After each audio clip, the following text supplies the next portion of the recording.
What's going on, guys? It's your boy beatsbyash back at it again with another banger of a video, and I'm here with my boy Aokar Ortiz, aka the Big Whale. Now, we don't call him the Big Whale because he's fat. We call him the Big Whale because he is addicted to purchasing packs. We love packs. It's the best part of you. How many boxes are you planning on buying in this new set? We'll have to see if the cards are good. That is self-restraint there at its best. So what you're telling me is you're in recovery. Maybe like 2 or 3 minimum. Yeah, so this guy, he used to purchase about 1 to 2 boxes per week on a regular basis. So he knows if cards are good or not, and that's basically why he is here today, because we are going to be doing the first part of our Bloomburrow set review for limited, primarily draft, but I mean, maybe there'll be a couple things to say about sealed. And we're going to hop right into it. We're going to try to do all of the commons if we have time. If we don't, then that will be a part of the next video or the next stream, wherever you are watching this at. But we're actually going to start off with the gold cards and give a little information about what the mechanics are in this set, what each archetype is primarily trying to do, and then we will segment our way into each individual color, where we will go over the uncommon and commons respectively of that color. Now, the grading scale from this is going to be A, B, C, D, and F. A being cards that are bombs, cards that are just good in all situations, cards that you are very excited to open in pack one, pick one, and maybe also pivot into that color or splash that card in pick one of pack two. Now, Bs are cards that are very good. You would be fine picking this pack one, but primarily the definition of B is a card that is drawing me into that direction, making me want to go into whatever archetype or whatever like shell that card is a part of. And then C's are your bread and butter limited cards, mostly commons, cards that are good if you already are in that lane, that archetype, or already doing the thing that those kind of cards reward you for. And you're typically never cutting those cards from your deck. And then D's are role players that could be C if you already have all the right setup, but cards that if you have, better cards, you would prefer to cut those cards. But quite often you're going to have to run a couple of these, especially if you're at the Pro Tour, you're at a competitive event where what you're trying to do is being highly sought after. And a lot of people are stopping you from just getting a bunch of premium cards. Not as relevant on Arena, but you definitely will have quite a few of these in your decks after the first couple weeks when people start understanding what you're trying to do and what are the best things to do. And then F is just cards that have no relevancy in this. A lot of commander cards, a lot of cards for constructed. We might give some takes on constructed if something just pops out, but that's not primarily what we are here to do. And then we'll have an extra category for sideboard cards, cards that are good in best of 3, because as many of you may know, fuck best of 1. I only play best of 3. Best of 3 is for the based individuals, because if you're ever going to play in a competitive event, you're going to be in best 2 out of 3 anyway, so there's really no reason for you to play best of 1 unless you're just a sack lord. But we're going to go ahead and hop right into this, and we're going to go ahead and discuss essentially the gold cards, what the archetypes are trying to do, and what the main mechanics are of this set. All right, so our first card here is Cindering Cutthroat. 2 and a red or black for a 3/2. I'm going to be trying to be very descriptive here for the people who are listening to this and not actually watching.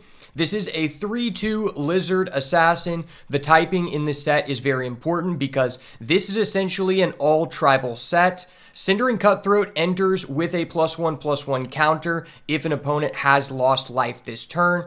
And then 1 and a red or black, and this gains Menace until end of turn. Menace being that it cannot be blocked except by 2 or more creatures. How do we feel about this card? It's pretty good, honestly. For the first card, I mean, it has +1/+1 counter if your opponent's lost life, whether they have because of their own effects and they're paying it for like a counter spell or something, or you attacked. And then Menace is always good. Can't be mad with Menace. So something very important to know here is this is actually the first set where we're seeing the enter the battlefield phrase being removed from cards. So if some of these sound kind of weird, it's because now enter the battlefield has been replaced with the phrase just enters, which is kind of weird to me because, you know, like if you're talking about stuff in the graveyard, it could be kind of confusing. But if you are listening along without visuals, that is what we mean. Now, I mean, I think the stat line on this is not the greatest. It's kind of small. But it is important to note that red-black is about your opponent losing life, which this card is doing what the archetype is trying to do. But the stats are not the best. I think the value of this card is very dependent on how easy is it to make an opponent lose life on the turn that this comes out, right? Because if you're not playing this on curve being the third turn of the game, I feel like that's a lot worse, right? So if you're able to make the other person lose life and play this on turn 3, it becomes a 4-3 with potential menace, which seems quite a bit better. So I would have to say, I think this is probably going to be either a C or a C minus. If the red-black deck is just not a good deck, I could easily see this being a C minus, just because I don't know how easy it is for you to make them lose life by this turn, because you're going to have some kind of 2-drop, or I do know there are a lot of 1-drops in this format, but the question is, like, how evenly are those going to be dispersed, right? Because if you're going against another aggro person and you have a 1-drop and they also have a 1-drop, maybe you won't be able to attack with them, attack with your creature on that third turn and get in for damage because they're contesting. So that will have to stand the test of time. But right now, I'm going to go ahead and give this card a C. I agree. All right, our next card is Tempest Angler. This is 1 and double red or blue, any combination of the two, for a 2/2 otter. Whenever you cast a non-creature spell, put a +1/+1 counter on this creature. It is a otter wizard. Otters are relevant in the red-blue space, and this card seems to be it seems like a cornerstone of the red-blue spells deck. Now, I don't know how good that is, but this is essentially a Spellgorger Weird, which we've seen many times before. And I feel like this is a card that probably pulls you into this archetype. I think there's a lot of like good low-cost removal from what I've seen, especially in red.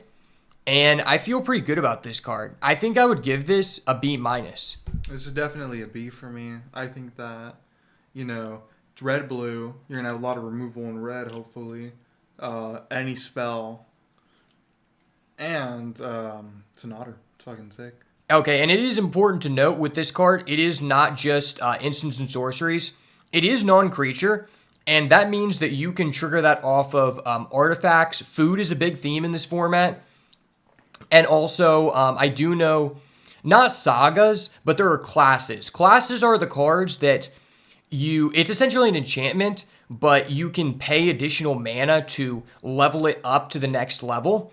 So I think that's very important to note with this card, and that probably makes the card quite a bit better. Okay, moving on, we have the blue-white card, 3 and a blue-white Seedpod Squire for a 3/3 bird flying. Whenever this attacks, target creature without flying gets +1/+1 until the end of the turn. Honestly, 4 mana 3/3 is already a pretty good stat line, and the fact that you can give someone else +1/+1 is pretty relevant because there is a mechanic in this set that we're going to talk about in a bit called Valiant. And Valiant essentially is a keyword that triggers your abilities whenever the creature with Valiant is targeted for the first time each turn. So when you think about that, from my understanding, the red and white cards are the ones that have the Valiant keyword, which means that this is probably going to overlap into not only the blue-white bird decks, but also the red-white mice deck, because this might just be a secret single-color card. Like, you're probably down to play this in a red-white mouse deck if you have a lot of Valiant, just because it's a free trigger every turn. And from what I understand, most of those creatures are on the ground anyway, which makes them pretty valid targets. I think that this is probably going to be pretty premium, and I think this is probably going to be a B. Yeah, I mean, this just has build-around potential. You can definitely see multiple of these in the game. And if you have multiple of them out, and you have multiple Valiant, you know, you can go swing, target both of your Valiants, buff all your stuff twice. It's pretty good. That's very true. And it is also important to note that there are some Valiant cards that buff up other creatures, which means there might be some combination where you're attacking with this and buffing up someone else who then buffs up this creature. I don't know yet, but I do know there are some cards like that. If those effects are only exclusive to targeting mice, then you might not be able to do that. But if you can, it probably makes this card a little bit better. But I think this is definitely something I would feel comfortable starting out with, just because it has that overlap. And if anything that we know about this set so far, it's a 2-color set with not that much fixing. And so being able to start with a card that gives you the opportunity to go into 2 different lanes and you feel pretty happy about it, I think that's just a really safe choice. So I think this is just a really solid card overall. Yes, sir. All right, moving on to the green-blue common, we have Pawn Prophet, double green and or blue for a 1/1. When this enters, draw a card. So 2 mana 1/1, draw a card. I think that's pretty good. I mean, we've seen an effect, and it is also a frog. I forgot to mention that. I think that's pretty good. We've seen similar effects like this before. But what's important to point out about this is that we know that green-blue has some effect to do with blinking stuff, meaning target creature leaves the battlefield, then returns to the battlefield. So I feel like this is a pretty good incentive to be doing that thing, because if you are able to just blink this and draw a second card one time, I think this card is well worth it. And at worst, this card cantrips and is a body. So I feel like this card is pretty good. I feel like it's probably somewhere between like C+ and B-. I mean, B- might be a little bit too... This is definitely a C+ for me. I feel like you can pick this first couple of packs, still feel good about it, even if you rotate out. Because it's just green or blue. It doesn't have to be either or. So you can go with green or blue, you know. Yeah, I mean, the versatility of being able to choose both mana symbols with all of these cards definitely is much needed in a set where there's not a lot of overlap. And I think that, like, if you have at least 3 ways to trigger this ability again, even if you're not in the frog tribal archetype, that's probably not bad. Like, you probably wouldn't cut this if you weren't both green and blue, as long as you have at least 2 to 3 ways to trigger this ability a second time. And there are some archetypes that just getting another body on the field is pretty important. So, yeah, I feel like this is a C. I feel like it doesn't have enough impact to really give it a B. So I will go C+ as well. All right, moving on to the white-black gold card. 1 and double white, double black, Moonrise Cleric, 2/3, Bat Cleric flying. When this attacks, you gain 1 life. So this is very important to note that the black-white deck is about gaining life. And this is a pretty easy way to be gaining life. And I feel like the stat line with flying is just already pretty good. Considering that I feel like red-white is one of the best like archetypes just at face value, and that's mostly an on-the-ground deck, I feel like this is pretty relevant. Because this set just feels very aggressive, and I do know there are some payoffs for gaining life. So I feel like if the archetype is good and the payoffs are good for gaining life, then this card is pretty good as well. So I would probably just give this a C. I mean, I feel like you're going to be able to get these pretty late, but it also just seems like a fine card to throw in a deck that may not also just be bats. Like, just getting a 2-3 flyer, I think, is probably fine. And the life on swing is always nice. Yeah, like, even if you aren't really getting a benefit from it, I feel like you probably wouldn't be inclined to cut this. So how do you feel about this? This is definitely a C for me. It really just depends on the payouts that Black White has for life gain. Mm-hmm. But as a generic, it's pretty good. I mean, flying 2-3 for a 3-drop, it's not bad by any means, and it gains life. Yeah, I mean, especially after seeing, the stat line of the 4-mana 3-3 with flying for the Azorius, 3-mana 2-3, I feel like that's pretty on par. Yeah, so I think I'm cool with the C on this one too. All right, moving on to the blue-black gold card, Mind Drill Assailant, 2 and blue or black, 2 and 2 or 2 colorless, and 2 blue or 2 black for a 2/5 Rat Warlock Threshold. Threshold is one of the new mechanics, not one of the new mechanics. Threshold is one of the returning mechanics in this set, which triggers your abilities if you have 7 or more cards in the graveyard. And if you have 7 or more cards in the graveyard, Mind Drill Assailant gets +3/+0, which seems pretty good because at that point you're paying 4 for a 5/5, which is just good. And then you can pay 2 and a blue/black to surveil 1. And I feel like that's pretty good in itself. Because you got to think, if you don't have 7 cards in the graveyard, it might not be bad to just put this on the battlefield. Because you can probably, as long as your opponent doesn't have flyers, you can probably stop them from attacking on the following turn.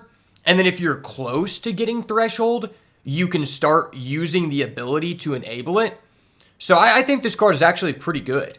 Because it's really good if you already have Threshold. But if you do not have that, you don't have to do additional work to get to that. Because he has a built-in way to get to that. And I think that's really, really good.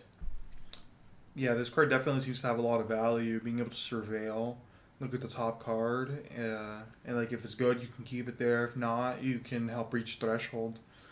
I mean, you could also use it on your opponent's turn if you have an instant and they're swinging it. Sometimes they're not expecting for you to have an instant. You have 6 in grave, go to 7, becomes a 5/5 during their turn. It's pretty good. That is very good too. I didn't even think about that. So it's almost like you don't really have to use the ability as long as you can threaten the ability. Like maybe you do have an instant in your hand and you actually would prefer to use that instant, but because they know you have 3 mana up, you're threatening the ability to make it 5/5, which might just cause them to not attack. And especially if that's if there's a draw spell at instant, and you're like, I want to do this during my opponent's end step, then you can still threaten the potential of having a big blocker as well as using that. So I think I really like this card. I think this card is definitely a C+, maybe a B- if it's really easy to get Threshold or get close to it, then I think the card becomes even better. Yeah, it's definitely a C+ for me. It really depends on whatever Threshold cards are, but definitely C+ for me right now. And I also want to point out that in Wilds of Eldraine, I was known as the Rat King, and this is a Rat and a Warlock, which really pleases my senses for any of the OGs out there. We love Rat Warlock. All right, moving on to the red-green common, Junkblade Bruiser, 3 and 2 red or green for a 4/5 Raccoon Trample. When you expend 4, this gets +2/+1 until the end of your turn. Now, expend is one of the new mechanics in this set, which is whenever you spend your 4th total mana to cast spells during a turn, you get whatever bonus. Now, I believe there is one card in the set that is not expend 4. It's expend for a different number. But just know expend is a mechanic that rewards you for doing something that you already want to be doing. Because it's you already want to be using all of your mana every single turn in Limited. And, statistics show that on average, people who use all of their mana every turn for the first 3 or 4 turns of the game have a higher win percentage on average. So that just makes me regard expend effects very highly. Like, as long as it's something decent, just because you don't really have to do work. It's kind of like landfall. It's like I already want to be meeting my land drop, and I'm getting a bonus effect. So I kind of regard those abilities in that stance. But this card, I think what really it has going for it is the fact it has trample. 6/6 trample for 5 is not bad. Yes, and it's also important to know that you do have to use the mana to cast spells. So if you're activating an ability, that does not get you to expend. But from what I've seen so far in this set, combat is very important, and combat tricks seem very, very prevalent in the set. So the fact that if you're going into combat and you're holding up mana, you're already threatening a combat trick. That's what your opponent's thinking. You're also threatening the +2/+1, and this has trample, so they don't really want to block it. And in my mind, that's really good.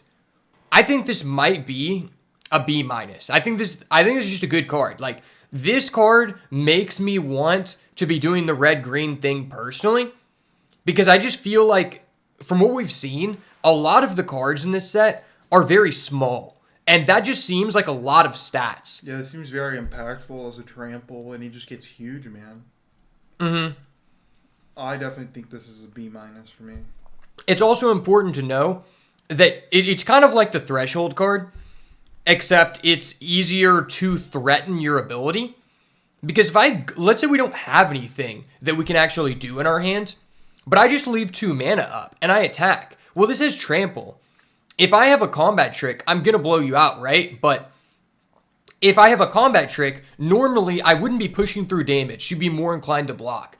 So I feel like, once again, the opportunity to threaten the ability might actually be better than actually being able to trigger the ability, if you know what I'm saying. Like, because you're going to be guaranteeing damage. So I think this is probably one of the best gold cards we've seen thus far. All right, moving on to the green-white gold card, Head of the Homestead. 3 and double green and or white for a 3/2 rabbit citizen. When this enters the battlefield, create 2 1/1 rabbit creature tokens. How do you feel about this? Off rip, we remember that white has a lot to do with ETBs, or green, sorry. So we can definitely see this coming back multiple times. That could be a possibility. I also think that 3/2 kind of small, but at the same time 2 1/1 tokens kind of makes up for it. Yeah, I mean, I think there's a lot of things in this format that promote you for going wide. So if you're paying 5 mana, then you're getting 5/4 worth of stats across 3 bodies. If you have a pump spell, then that becomes even more valuable. I think this card is really good. I think this card is probably going to be a B, because even if you aren't in the rabbit archetype, which does promote you for using tokens and going wide, getting additional tokens is just so valuable, because it makes your opponent's removal just worse of a value trade. Because even if they have like a kill spell for this, then you still have 2 extra bodies, which I feel like is really relevant in this format. So I think this card is actually very good. So I would go with a B. This is definitely a B- for me. It really depends on what the rest of the rabbit cards look like, but so far, looking pretty good. All right, moving on to the green-black gold card, Corpse Berry Cultivator. 1 and 2 black or green for a 2/3 Squirrel Warlock. Once again, the Warlock tag being thrown around. We'll have to see if that's relevant. At the beginning of combat on your turn, you may forage. Now, forage is another one of the new mechanics in this set, which requires you to either exile 3 cards from the graveyard or sacrifice a food. When you do forage, put a 1/1 counter on Corpse Berry Cultivator. So I guess you're paying 3 mana, and then if you can forage, this immediately becomes a 3/4 with the potential to grow bigger. I think this card's really good. This card can be very good, especially because it can go full on green. Yeah, this card's kind of busted. So from what I understand, it's important to point out that while there are black cards that are wanting you to forage and threshold, using the part of forage to exile cards from your graveyard Will fuck up your threshold. Yeah, it negatively affects your threshold. So those cards are not meant to be played together. Just for anyone who was thinking about that, they don't go in the same deck. But I think that most of the time, you're looking to sacrifice a food more often than you are trying to exile 3 cards, even if you're playing a non-threshold deck. And I think that cards with the forage ability, my hunch is those are going to end up being very, very good. Specifically because the closest thing we can compare this ability to is when in Wilds of Eldraine, we had the bargain mechanic. Now, bargain was a mechanic where, similar to forage, instead of just sacrificing a food, you could sacrifice a artifact, enchantment, or token. Now, I think it's probably relatively easy to be creating food in this format, and because in Wilds of Eldraine, bargain was like the best mechanic in the entire set, I feel like this is just really good. Because we have to think, I feel like green, we know green blue, and I'm pretty sure green black as well, is trying to not be aggro. And that tells me that this is very similar to what was happening in Wilds of Eldraine, where food being a primary source of fodder for your effects is really, really good, because these are also the decks that you probably want to have the food if your opponent is being the aggressor, because you might need to gain back life so you can get back into the game, right? So I think very often the play pattern with this card is you're probably going to sack a food the first turn, and once you get your guy big enough to start chump blocking, not chump blocking, but just blocking their guys and making it to where they can't kill your guy, you're probably just going to start using the food to gain life, or just like keep it open and threaten the ability to gain life so that the aggro decks can't like threaten to kill you.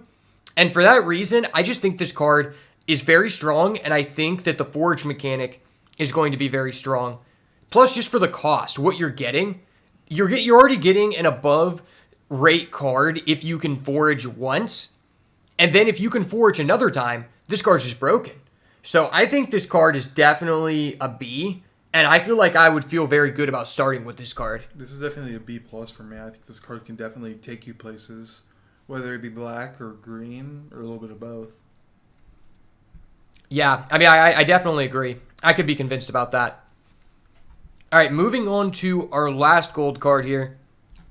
We have the red-white common, which is Veteran Guard Mouse. 3 and 1 red or white for a 3/4 mouse soldier with Valiant. Valiant is the new mechanic where when this creature becomes the target of a spell or ability you control for the first time each turn, it gets +1/+0 and gains first strike until the end of turn.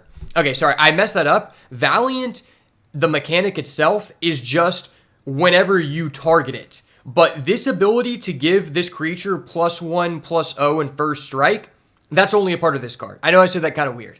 Oh, and also you get to scry 1. So I'm just completely messing this up. Understand that if you target this for the first time, it gets +1/+0, first strike, and you get to scry 1. That is absurd. This card is broken.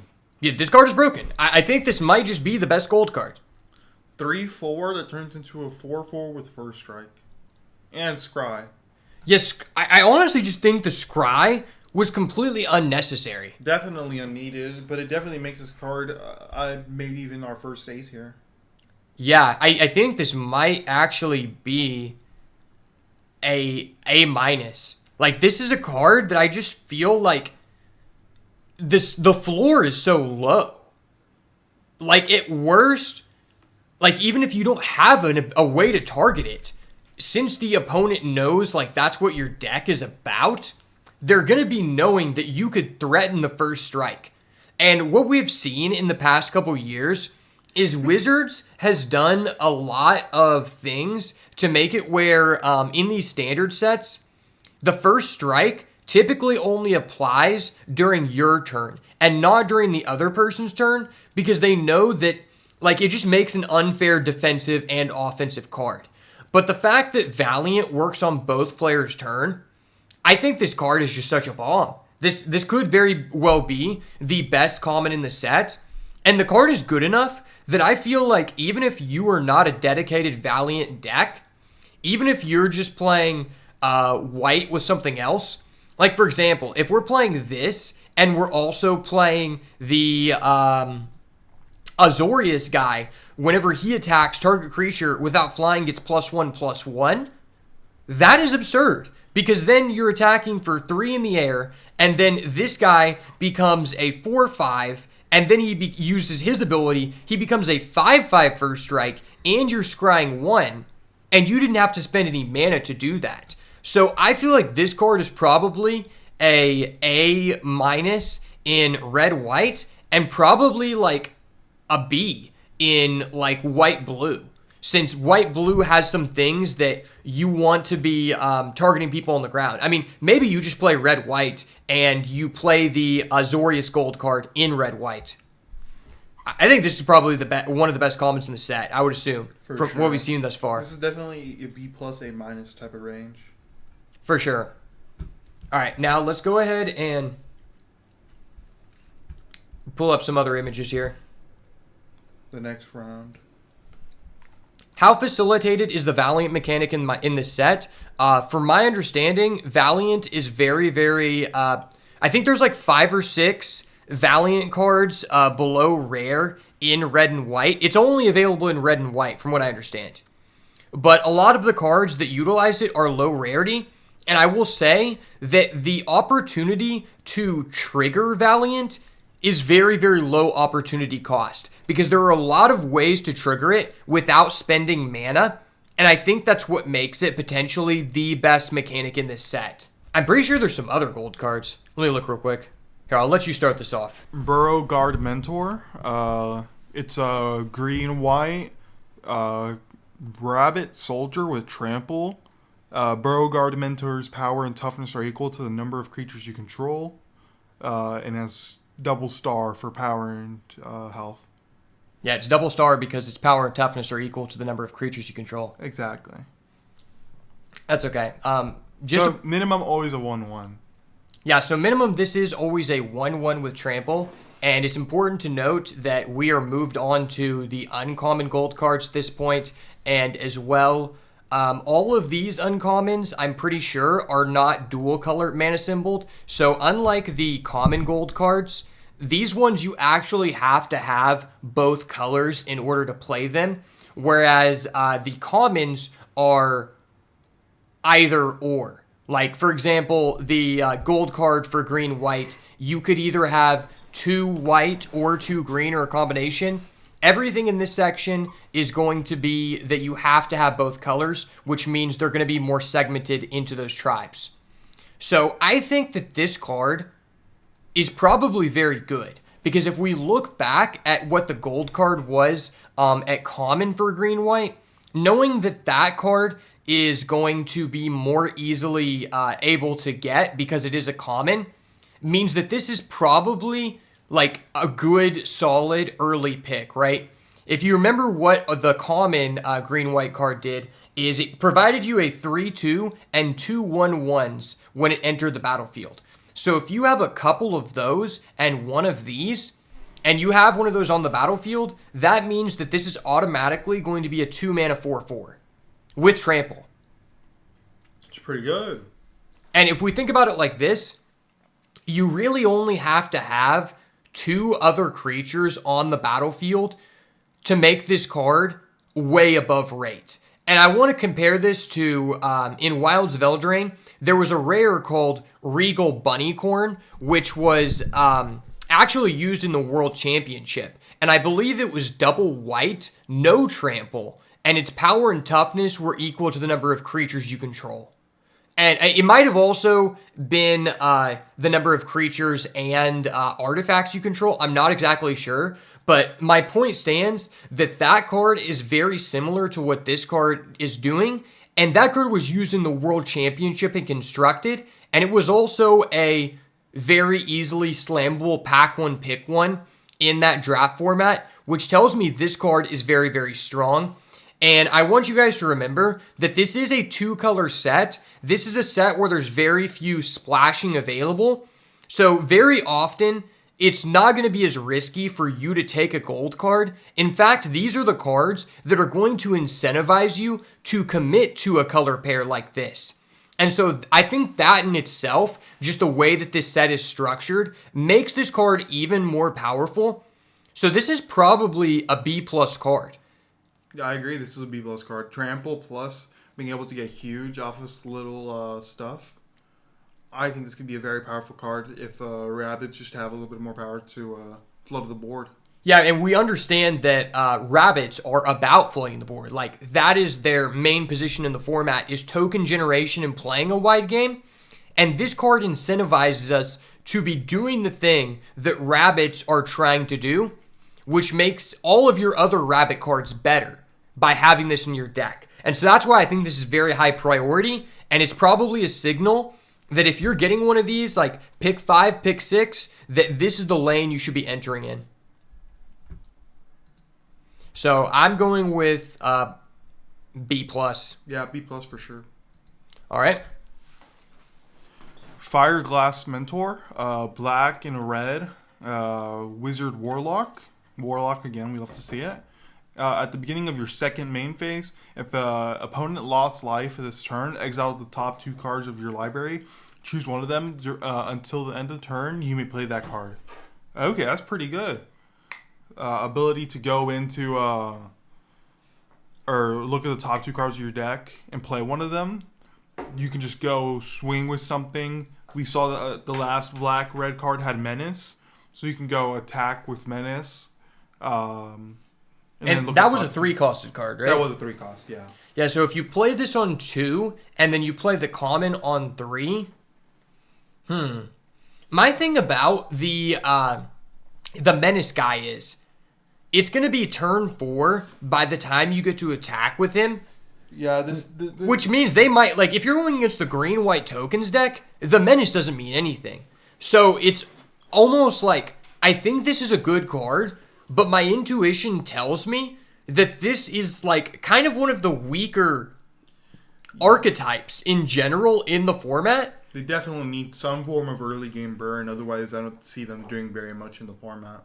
Yeah, I think this is a card that it does have a high impact, but it's not really pulling me in to decide this is the thing I'm trying to do, because don't get me wrong, it's very high impact. But if you don't have other things that enable you to do this... It does nothing. Yeah, and also 2 mana 2/1, that stat line kind of sucks. Yeah, it gets just poked off by anything. Like, I mean, even just compare it to the green-white gold card. If they go 1-drop, 2-drop, their 2-drop is already just better than yours. Because they have a 2/2 trample, and you have a 2/1 with a situational effect, to say the least. Yeah, this definitely seems like a B- for me. Really? I was going to say that this is like a C, maybe a C-. See, I think that the card in of itself is pretty good, right? But they just have no good ways to inflict the damage. If you could inflict damage every single turn easily with the burn or something, I can definitely see this card being very good. See, I think you might be confused on the way that, like, we might be grading things in different ways. A B, to me, is something that I would want to start with. Oh, no, this is... You know what I'm saying? Yeah. So C's are cards that are good, but they're cards that you want to pick up when you already have ways that, like, synergize with... This is definitely a C- to me. Like, this card doesn't, for me personally, doesn't make me want to decide to go into red-black, right? No, unless I already had red-black cards that were using this, I would definitely not pick this up. Okay, yeah, okay. So definitely a C-. You're right. Yeah, and especially if, like, it just seems very matchup dependent, like this archetype, because, like, we know that red, white, and green, white get on board very early, and I feel like this ability and this mechanic in general to make your opponent lose life requires a lot less work if you're going against people who are playing, like, let's say green-blue or green-black, one of the more mid-range slower decks, and also just if you get to go first, right? Because, like, there's a big difference between triggering effects that require your opponent to lose life by just getting to attack for free when they don't have a guy and having to use like a secondary effect to turn that on. I think that's very important to like distinguish. So maybe this card could be a little bit better if like the best decks in the format aren't those very early aggressive decks. But so far, I don't think that's the case. I agree. All right, moving on to the green-blue uncommon Lily Splash Mentor, 2 colorless and a green and blue for a 4/4 Frog Druid with reach. You can pay 1 and a green and a blue, exile another target creature you control, then return it to the battlefield under its control with a +1/+1 counter. Activate only as a sorcery. This seems pretty fucking good. Yeah, I mean, even if you don't have anything else to target, you're still getting 4/4 with reach, which I think is very on rate, especially when we compare it to the gold cards that had flyers in them. I think it was the white-black one and the white-blue one. The white-black one was a 2/3, and the white-blue one was a 3/3. And so even just putting this on the battlefield, you are contesting those flyers automatically, and you don't even have to get value from the second effect. See, I think the biggest part about this is the fact that you can bring something back like the white gold common to bring back another 2 tokens, right? Yeah, the green-white one. Yeah, the green-white one. Because you can just use all greens. You can throw this in a green-blue deck. And the draw one off of the other green-blue was also pretty good. There's definitely a lot of utility I see with this card. Yeah, that's very true. So if you remember, the green-blue gold card was a 2-mana 1/1 enters, draw a card. So that means that if you go that gold card into this, every turn after, you can pay 3 mana to draw a card. And also that comes back with a 1/1, so then you're even upgrading that guy to a 2/2, which I think is pretty relevant. And I feel like this guy, like, so far, I mean, we've only looked at the gold cards, but this is the first thing we've seen that enables this mechanic to essentially blink things. And I feel like that's going to be pretty important in this deck. So I would probably grade this a B. Yeah, it definitely looks like a B+ to me. This seems like it could be really, really good if you pick it early and build into it. Yeah, it could definitely be a little bit higher than just a B or a B- for me if it turns out that the best decks in the format are the ones with those flyers. Because, like, being able to contest those cards in the air the first turn this comes out are a big part of why it's good.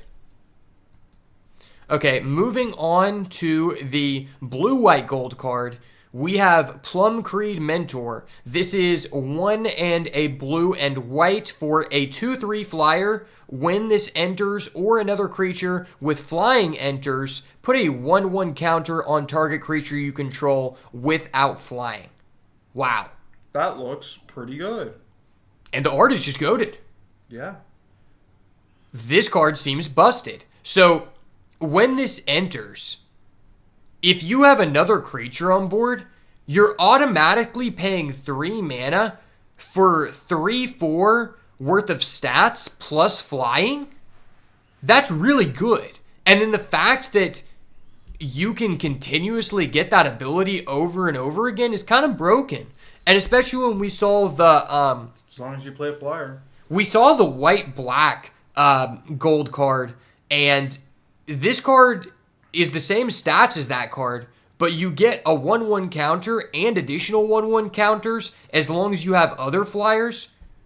This card just on a stat line alone kind of makes that card look like pathetic. I think this card is probably one of the safest early picks. Like, this is a card that really makes me want to be in blue-white for sure, especially with the common gold cards that we saw that kind of overlap with this.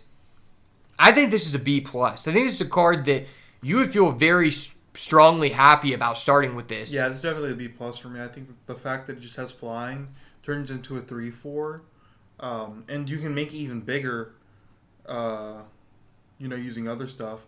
The only thing that, it can't target creatures with flying for its effect, right? Yeah. Only thing about it. So you have to have non-flyers whenever you're playing a flyer.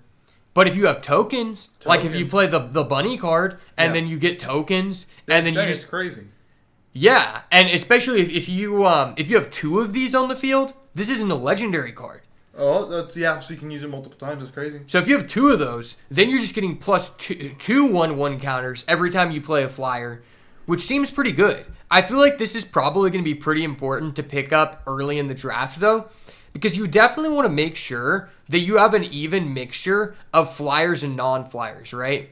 I feel like that will be very interesting, like, because I feel like there's not a lot of, like, intense drafting in terms of pivoting in this set just because of, like, the tribal aspect, the limited fixing. But the aspect of, like, starting with this card and then trying to manage, like, how many flyers you want and how many non-flyers you want, I think is going to be very interesting. All right, moving on to the red, white, gold card. We have Seed Glaive Mentor. This is one colorless, red and white for a 3/2 Vigilance Haste Valiant.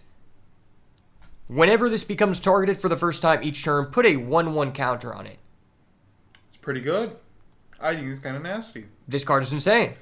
For 3 mana, you end up with a 3/2 that turns to a 4/3, and it can keep going higher, and it has haste, so it can attack on the turn.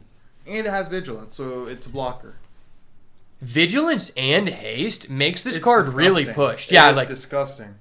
honestly, I think they could have removed the vigilance part, and this card Honestly, would still be insane. They could have removed haste, and it would still be insane. Yeah, this card's kind of absurd, especially because like, imagine the you're 1/1 counter on it is permanent. Yeah, so imagine you play this the first turn you play this on 3, and you have an ability on the field like the blue-white flying guy that targets another creature whenever he attacks, and you attack with both of them the first turn this is played. Well, now you're getting in for 4 damage, and you just have a 4 attack blocker on their turn. That seems disgusting. Yeah, I think this card is... This might be an A tier. This might be the mythic uncommon of the set. I think this is probably an A-. I think this card, like, just really benefits you. It really rewards you for being aggressive, for getting on board early, which is already what we've seen red-white is trying to do, and even green-white. I mean, if you have any white and you see this, you're automatically just going to pivot to red-white. So far from what I'm seeing... I feel like I just want to be starting out white in this format. Like, white just seems like it has so many broken tools. Like, white gets Valiant, white gets Flyers. I mean, those are just like the best things to do in this format. Yeah, so I think this is probably an A-. Definitely an A-.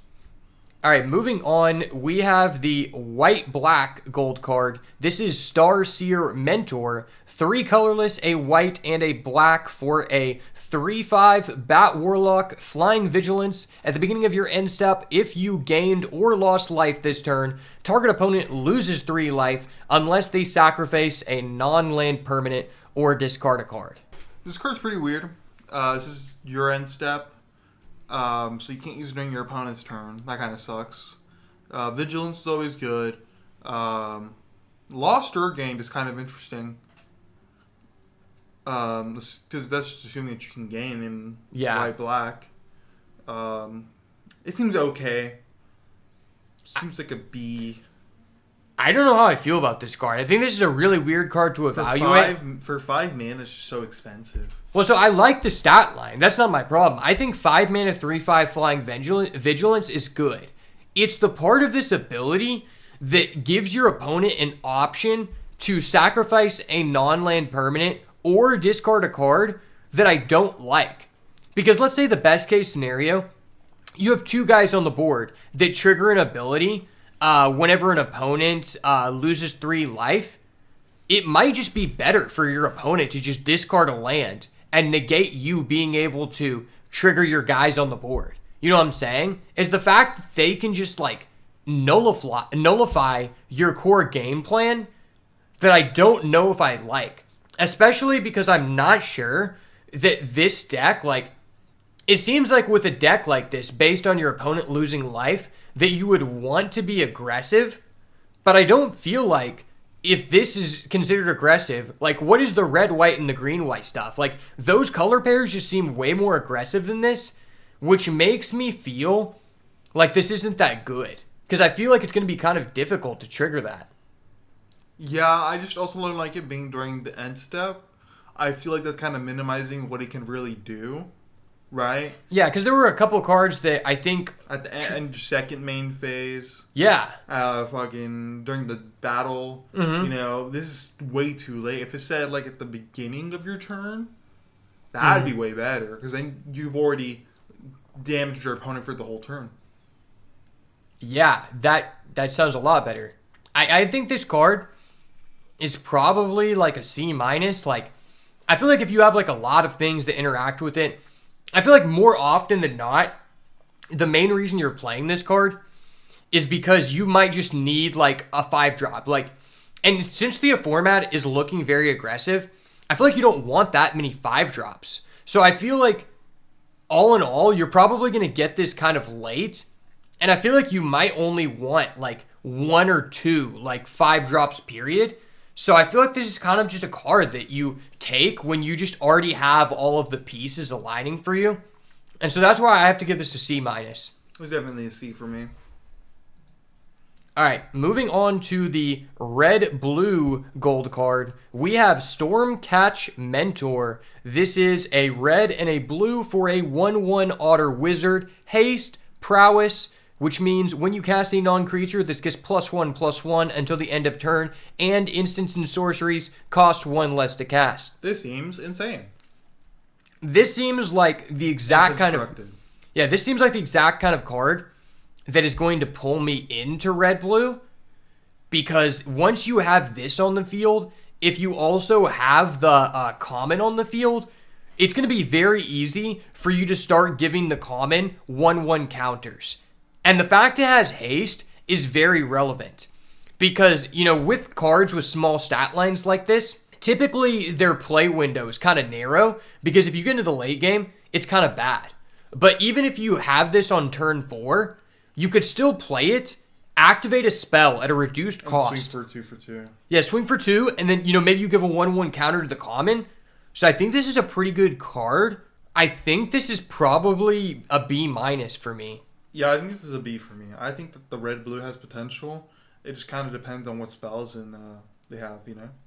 Yeah, I think this card's pretty good. Next up, we have the blue-black gold card, Tidecaller Mentor. This is 1 colorless for with a blue and a black for a 3/3 rat wizard with menace and threshold. When this enters, if you have threshold, return up to 1 target non-land permanent to its owner's hand. That seems really good. That's really good. Especially because you're having threshold and you're going to be sending stuff to your grave. Being able to add back literally anything is going to be insane. No, you don't add back from the graveyard. You return a non-land permanent on the field to the hand. Oh, okay. That's even better. But I think 3/3 with menace has already proved to be pretty good in the past, just like in general. So I think that makes this card pretty good on its own. Because even if you don't have threshold immediately... Threshold is just kind of a bonus here. Yeah, it's kind of a bonus. Like, you don't feel bad about just playing this on turn 3, but if the game is going along, it gets even better. And I feel like that's really good. Because, like, if you have other guys with menace, and you're bouncing one of their guys back to hand, it can allow you to get through with your menace. And also, if there are a decent amount of tokens in this format. So if you're bouncing someone's token... then you're just getting free value. It's very true. Yeah, I definitely think this card might be a B for me, honestly. B-. Yeah, I think this is probably a C+. Because it's like... You definitely already need to have the engine. Yeah, I would like to have an easy way to establish threshold to play this. Just because it's not bad to play this on turn 3 doesn't mean I necessarily want it. If I can't, like, relatively easily do that. This is a C+. Yeah. I mean, it's a good card. If you can do the thing, it's pretty good. All right, moving on to the green-black gold card, we have Vine Reap Mentor. 1 black, 1 green for a 3/2 Squirrel Druid. When this enters or dies, create a food token. Food tokens can be sacrificed for 3 life as long as you pay 2 mana and sacrifice them. Seems pretty good, especially for what the deck's wanting to do, sacrificing food tokens instead of having to banish 3. 2 mana 3/2 is already pretty good. I mean, yeah, and it's just all bonus. The effect is when it dies or if it enters. So you're going to be getting 2 food tokens off of this, swinging for 3 every turn. It's pretty good. Yeah, and especially when we think about what the gold common did, where when you sacrifice a food with the forage ability, you get a 1/1 counter. You know, you play this on 2, you play the gold common on 3, and then you're immediately giving that card a +1/+1. You're attacking with this on that next turn, and then maybe you're giving it +2/+2 in that turn. And if it dies, you get a food token. Yeah, that's what I'm saying. So you get the second food token, and then you sack it again for the guy who has the forage ability. Yeah, that's pretty good. I think this card is very good. Yeah, this might be a B for me. Yeah, this is probably like a B- to a B, because it's a card that, like... You see this pack 1, you have a direction to go now. Yeah, because it's like, not only, like, if you don't end up with that many forage abilities, it's still pretty good. Yeah, at worst, it's a 3/2. With a food. That gives you a food. 2 foods. Wait, like, the ceiling is very high, the floor is very high as well. This is just a good card. All right, moving on to our last golden uncommon here. We have the red-green one, Wandertail Mentor. 1 red, 1 green for a 2/2 Raccoon Bard. When you expend 4, put a 1/1 counter on this creature, and he can tap for red or green. Ramp. It's Ramp, baby. Fucking good. I think this is an easy B. We love ramping. I almost want to say A-, but it's realistically, I don't think the engine's good enough for it to be an A-, right? I just think the card in of itself is just kind of insane. It's going to become a 2-cost 3/3 that taps for mana. It's pretty nice, but I think this might be a B-. It's very interesting because usually we see these. We've seen this creature before. We saw a similar version in Wilds of Eldraine, but the difference is with this card versus other cards we've seen in the past. Typically, those cards are like C-level cards that, like, if you're doing the thing where you have late game cards, this is really good. But you don't want to pick these early, because if you don't end up with those late game cards, the mana isn't that much for you. But it's the fact that this card, it just turns into a beater. It grows, and it goes into the aspect. It goes in the aspect of expend 4, meaning that if you play this on 2, you're able to expend 4 on the very next turn, right? Like, this card is usually, like, okay in sets because you're mainly trying to get to, like, 5 drops and plus. But the fact that expend 4 wants you specifically to get to 4, and this does that immediately, it turns into a 3/3. That makes me think this is really good. This card seems really good. I think that red-green has a lot of potential. Yeah, red-green seems very good. I feel like this is probably B. This is probably the first mana dork that I'm like, okay, I actually want to start with this. Yeah, this is definitely a flat neutral B. Okay, now that's going to do it for the gold cards. So we're now going to move on to the commons and uncommon. All right, starting off with white. Our first card is Banishing a Light, a returning favorite.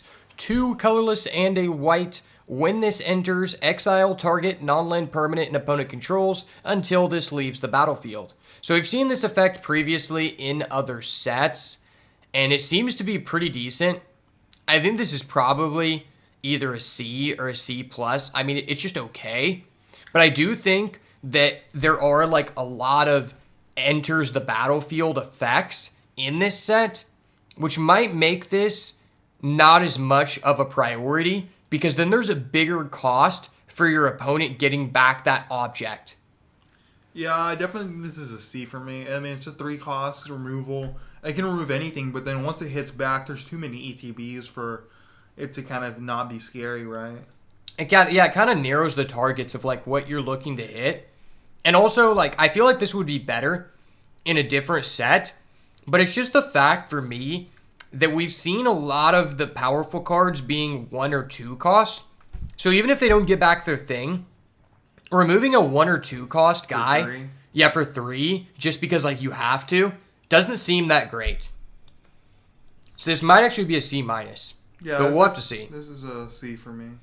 All right, moving on. Our next card is Brave Kin Duo. 1 white for a 1/1 rabbit mouse. 1 and tap target. 1 and tap this tap target creature, or 1 and tap this target creature gets +1/+1 until end of turn. Activate only as a sorcery. This is a C+. This seems pretty good. Being able to trigger anything that gets Valiant. That seems good. Honestly, I feel like this might be a C+, only because the red-white deck just seems really good. Because at face value, the fact that this is only sorcery is a negative, because part of Valiant is going into combat and threatening that you could Valiant, even if you can't. And the fact that sorcery, that kind of limits you on that, but it still seems to be like, that just seems to be a strong mechanic in general. So it very easily could be a C+. I think I'm going to go with C for now. I think it's just a card that you can definitely see halfway into your draft and be like, okay, I can take this. You do have to pay 1 mana, though, which is pretty relevant, because it seems like you want to be curving out with those decks. So I feel like this is probably best if the red-white deck wants to be so low to the ground that you don't really want 3 drops, because then you would feel fine with playing a 2 and tapping this. If you're wanting to play a decent amount of 3 drops, this might not be that good. Because if you're having to wait like multiple turns to get access to the ability, it might not be as good. Because you can't even threaten it during the other person's turn. So I think this is probably like just a good C synergy.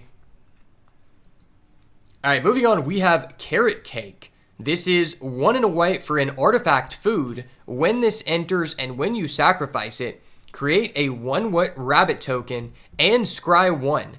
And as well, it has the standard food effect to sack and gain 3 life.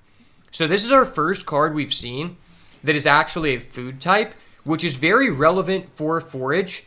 And I think the best comparison to this is there was a card in Lost Caverns called Tinkerer's Tote, which had a similar premise, because when it entered, I think you gained 3 life, and when you sacked it, you got 2 1/1s.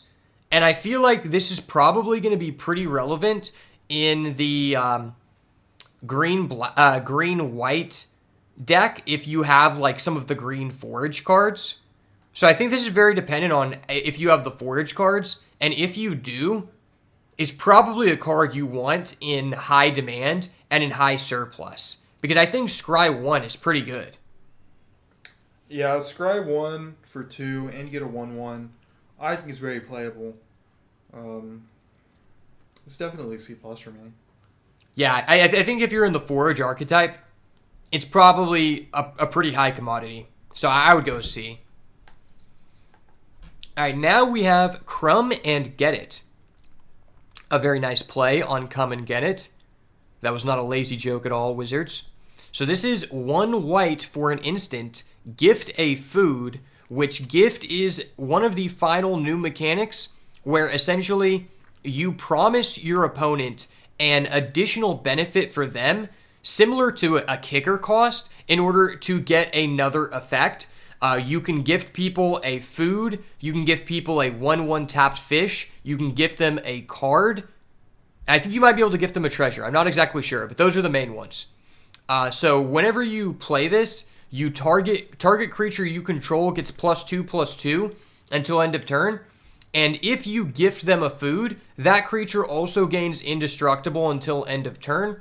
And gifts are optional.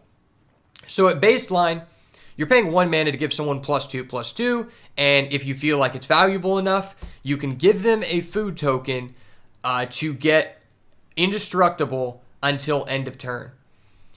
I think this is probably a C- level card, but I will say I think this card is probably a really good sideboard card. And the reason I say that is I think that on average, giving your opponent a food isn't too much of a downside, but if they're playing a forage deck, I don't want to gift them a food. And at that point, I probably don't want to play this card. So I feel like this might just be better in the sideboard. And if you have to play it in your deck because you're low on playables, I guess you can because it does trigger Valiant. But it's probably way better if your opponent doesn't have good things to be doing with food. Yeah, I think that it's definitely kind of a weird card, right? Because food is just so usable. Yeah, we don't even know like how many people want to be using food, right? I mean, green-white seems pretty good. Green-black seems to be the main like perpetrator of using food. And that deck looks pretty good so far. Yeah, it seems like a sideboard type of card. Maybe like a C. Maybe if you just have like all Valiant, it becomes a C. But it's probably just like a D plus sideboard card if you like don't. Like as a Valiant is like a big thing, and it's like if you're prioritizing the Valiant cards, you might not be able to get all the cards that target them. So if you have Valiant, red white, I think this comes like a C plus. Yeah, because I mean it is it's like a D plus. It is 1 to just trigger Valiant, and it's a +2 too. Yeah, and if you think about it like this, if you're targeting someone with Valiant, maybe it's actually like a +3/+3. Like, for example, if you're giving this to the guy who gains first strike off Valiant on your opponent's turn, you might not even need to give them a food because your guy's going to get first strike. Your guy's going to get first strike, so he's just going to kill their guy anyway, right? Very true. So I think it's very dependent on what you're doing. So it seems like a subpar role player in the deck. So we'll just have to see, but probably a C-. All right, now we have Intrepid Rabbit. This is 2 and a white for a 3/2 Rabbit Soldier Offspring. I believe this is the final new mechanic we have not talked about. Offspring is an ability where you pay an additional cost to create a 1/1 copy of this creature. Unfortunately, every single creature with Offspring has an individual token with it, which is something to be aware of, because if anyone remembers, historically cards that have a specific token can become quite expensive. I know this is a common, so it probably won't be as valuable, but the Offspring mechanic on its own, that is an irritating aspect, because I remember whenever Fable of the Mirror Breaker came out, like everyone has still been using that card in like all playable formats in. And that token is worth like $10. So the tokens might be expensive, but nonetheless, you're paying 3 mana for a 3/2 or 4 mana for a 3/2 and a 1/1. And when this enters, target creature gets +1/+1. So you're either playing a 3 mana for a 3/2, give 1 +1/+1, or you're paying 4 for 4/3 worth of stats and give +2/+2. I think this is a very versatile card. And it's probably a pretty decent role player in the green-white Rabbits deck. Yeah, Offspring seems really interesting. Being able to give a 2-for-1 additional seems really easy. This definitely seems like Rabbit's a really good rabbit enabler. And, okay, I want to make this be known that because this is an additional cost and not an ability, if you have green cards that have Expend, this does trigger Expend because it's not an ability. So then you're expending 4. Ooh, that is nice. So you might actually want to do this if you are in the Expend deck, or if you're in the red-white deck. I know red-white is about mice, but still being able to give 2 things +1/+1, that's 2 Valiant triggers. So even though it's not a mice, that might be worth it to you too. And so I see this as being one of the higher value late picks because it does have some overlap. So this is probably a C+. I agree. Now, some of the Offspring costs are more than 1. So the fact this is 1, I feel like is pretty good. It's pretty cheap. Yeah, just the versatility of the play window is very important because as we addressed earlier, it's one of the best things to be doing in Limited is spending all of your mana every turn. And this gives you the option to do both. Moving on, we have Life Creed Duo. This is 1 and a white for a 1/2 bat bird flying. When another creature you control enters, you gain 1 life. Okay, well this is exactly the kind of card that I would actually want to have in those black-white decks because this is so much of an easier way to trigger your cards that activate whenever you gain life or they lose life, right? Yeah, I feel like it's 1-2 for 2 with flying. I mean, when it's another creature enters you gain a life, it's pretty good.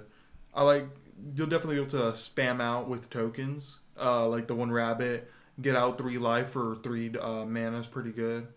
Yeah, that's true. Like if you have an offspring card and you make 2 tokens, that could be good. But I feel like this card is pretty narrow in the aspect of like you probably want to cut this every time if you're not playing the life gain deck. And so for that reason, I think this is probably a D plus. It probably becomes a C in the life gain deck, but I feel like these are going to go very late because it just seems like you really only want this in one deck. Yeah, it just doesn't seem like a card that most decks are gonna want. But it does mean you can get them late, so that is important to note. Moving on, we have Nettleguard, 1 in a white for a 3/1 mouse soldier, Valiant. When this is targeted for the first time, it gets +0/+2 until end of turn, and you can pay 1 and sacrifice this to destroy an artifact or enchantment. Well, that seems pretty good. I mean, we do know that foods are pretty relevant, and we have seen like that food artifact. So I feel like the utility of having an artifact and enchantment removal is probably going to carry this card, because at least for me in the past couple sets, it's felt like the artifact and enchantments were more irritating to play against than it was actually the creatures. But the issue with that is a lot of cards that interact with artifact enchantments are not really good cards on their own. And this card is fine on its own and also has that utility. And plus, if your opponent tries to kill this, you can sack it in response, or they attack you, they have like a 5/5. You block during the damage step, you sacrifice, you don't take damage if they don't have trample, and then you also kill something. I think that's pretty good. I like it. I mean, Valiant is always kind of disgusting, right? Yeah, if you're Valianting, then this is a 3/3 for 2 with the utility. That's also really important because you got to think, let's say they have a artifact or enchantment and they need to remove this because they don't want you to be able to kill it.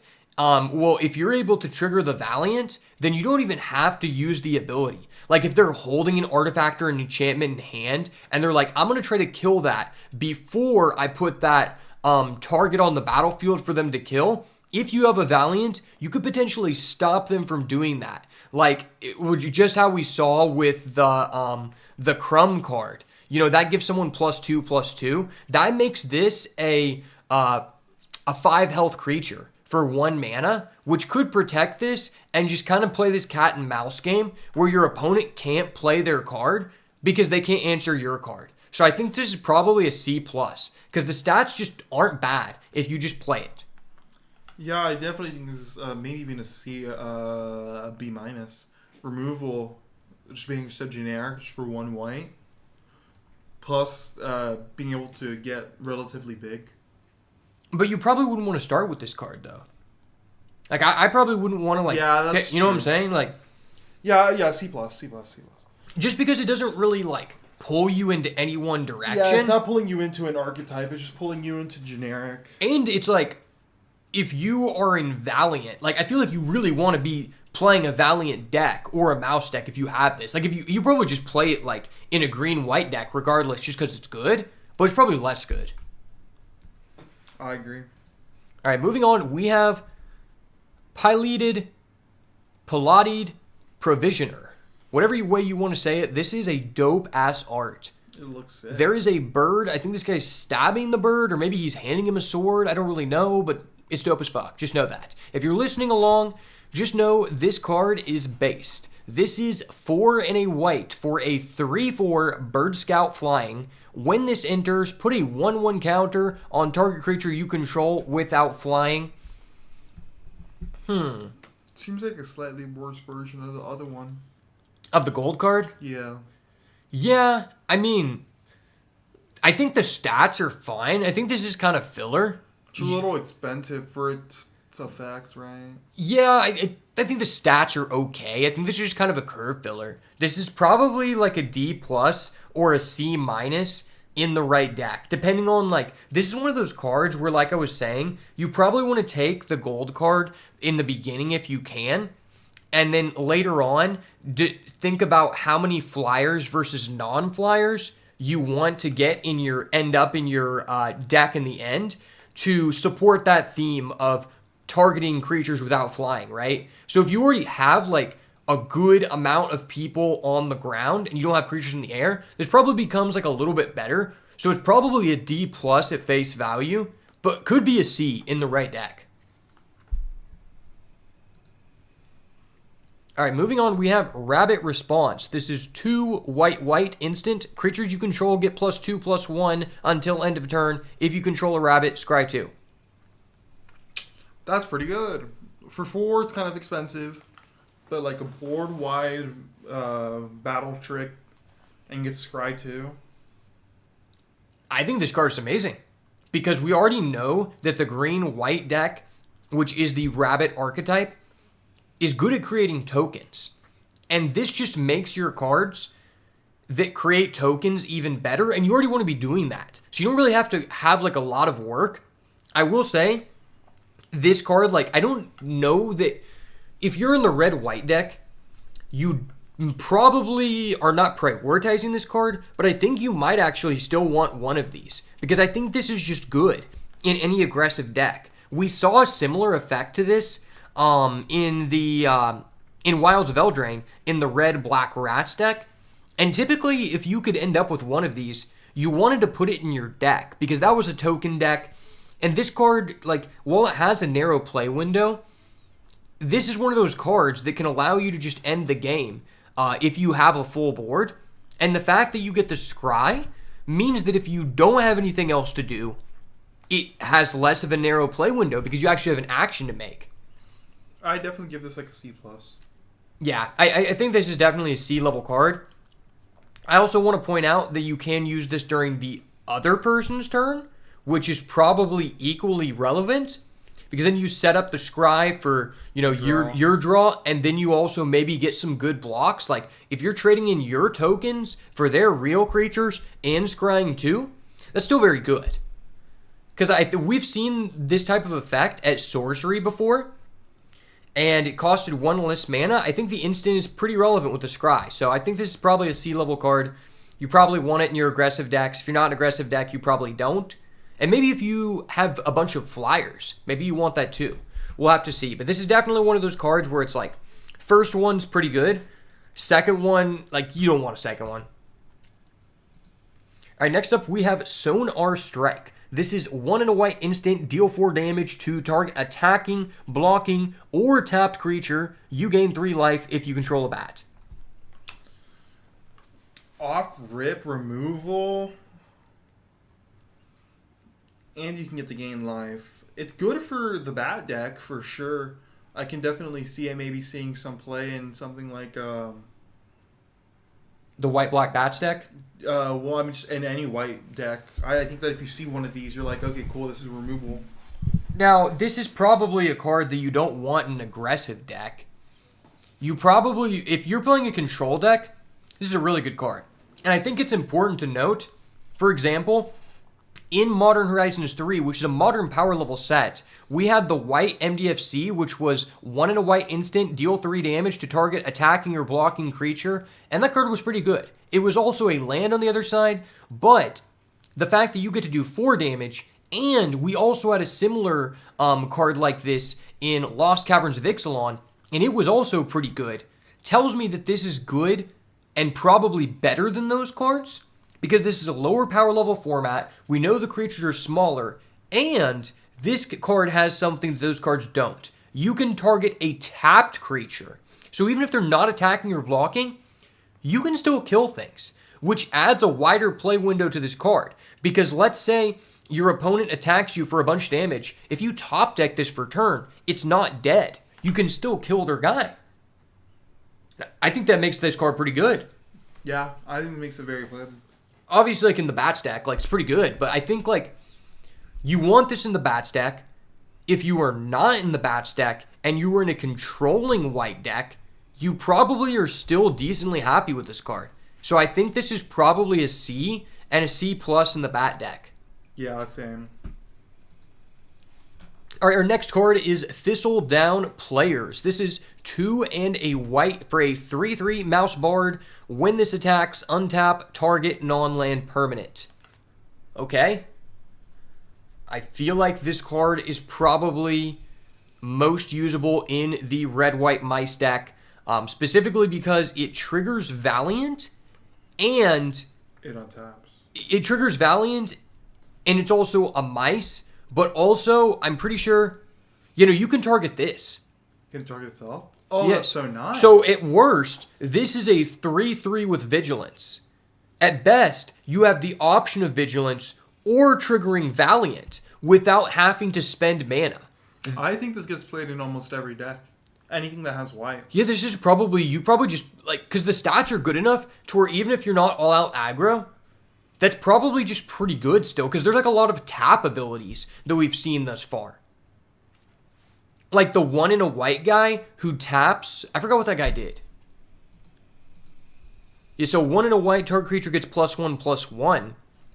So you could technically, no, that wouldn't really, I don't know why I would say that. That's just ass. I don't know why you want to do that. I mean, you could. You could. It is a possibility. That is an option, but that's kind of a weird thing to do because it is sorcery. But this card just is good. I think this is probably a C C+. and a C plus in the mice deck.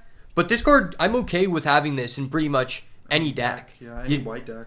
Just because it has Vigilance, that's just good. Vigilance or do another thing. 3/3 with Vigilance was already pretty okay.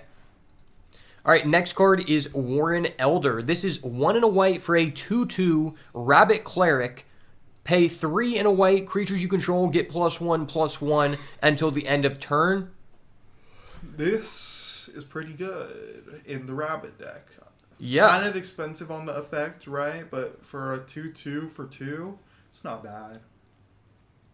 Yeah, for sure. Especially if you have the guy who grows based on the amount of creatures you have and you're just curving out. What I like about this card is it gets better if you weren't able to see, what was this card we were looked at? The AoE card, Rabbit Response.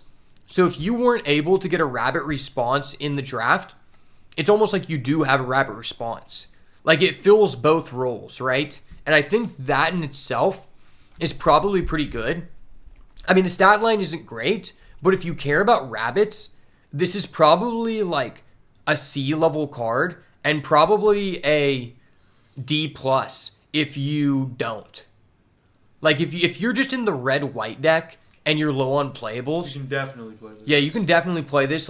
Because regardless, I think if you're just in aggro, you want one of these type of effects that can just end the game and allow you to push through a board where you don't have good attacks. So I think you probably want one of these. You probably don't want more of these. But yeah, I think it's probably a D plus if you're not in the rabbit deck, and probably a C if you're in the rabbit deck. Probably just good to have one of these.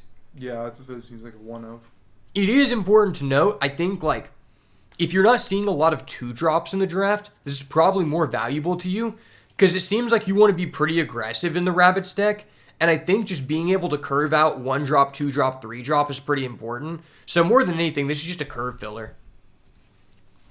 All right, our last white common is Wax Wayne Witness. This is 3 in a white for a 2/4 Bat Cleric, Flying Vigilance. When you gain or lose life during your turn, this gets +1/+0, and it is important to note this is not once per turn.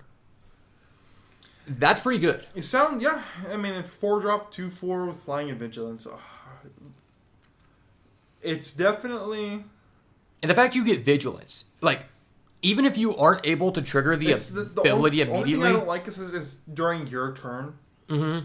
Because that means that you can't gain during your opponent's turn. That is true. But we really haven't seen a lot of incentives yet for you to be gaining during the other person's turn. So I don't know how relevant that is. It's just something that I noticed. I mean, it seems good. I think this is definitely It's probably a C in the plus in the bad deck. And then probably you just don't want to play this. There's probably an F tier and everything else. I don't think it's that bad. Flying Vigilance. It's probably a D plus. Yeah. It was if you don't have any reach or any flying and you're playing white, you can play this and have a flying blocker with Vigilance. Yeah, because the health is pretty important because there are a lot of 3 attack flyers. So against, like, even if you're playing a control deck against someone else who has, like, you know, these flyers, it might just be good to have this to contest. That's very true. Yeah, so I think it probably D. And if you're not in that deck, C if you are. All right, that is our last common, so we're going to move on to the uncommons for white.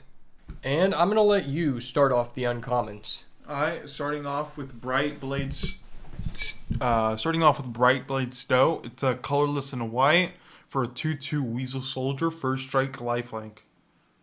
It's good. Generically good. I think this card is amazing. And the first strike lifelink is insane. I mean, I think if you see this, you're always going to take it no matter what. If you're playing white. Yeah, this is probably a B- because the fact you get first strike during the other player's turn makes this a good offensive threat And a defensive threat. Yeah, and like I was saying, Wizards has done a good job of trying to make sure that first strike is not available during the other player's turn because it is very oppressive and it just makes combat tricks way better.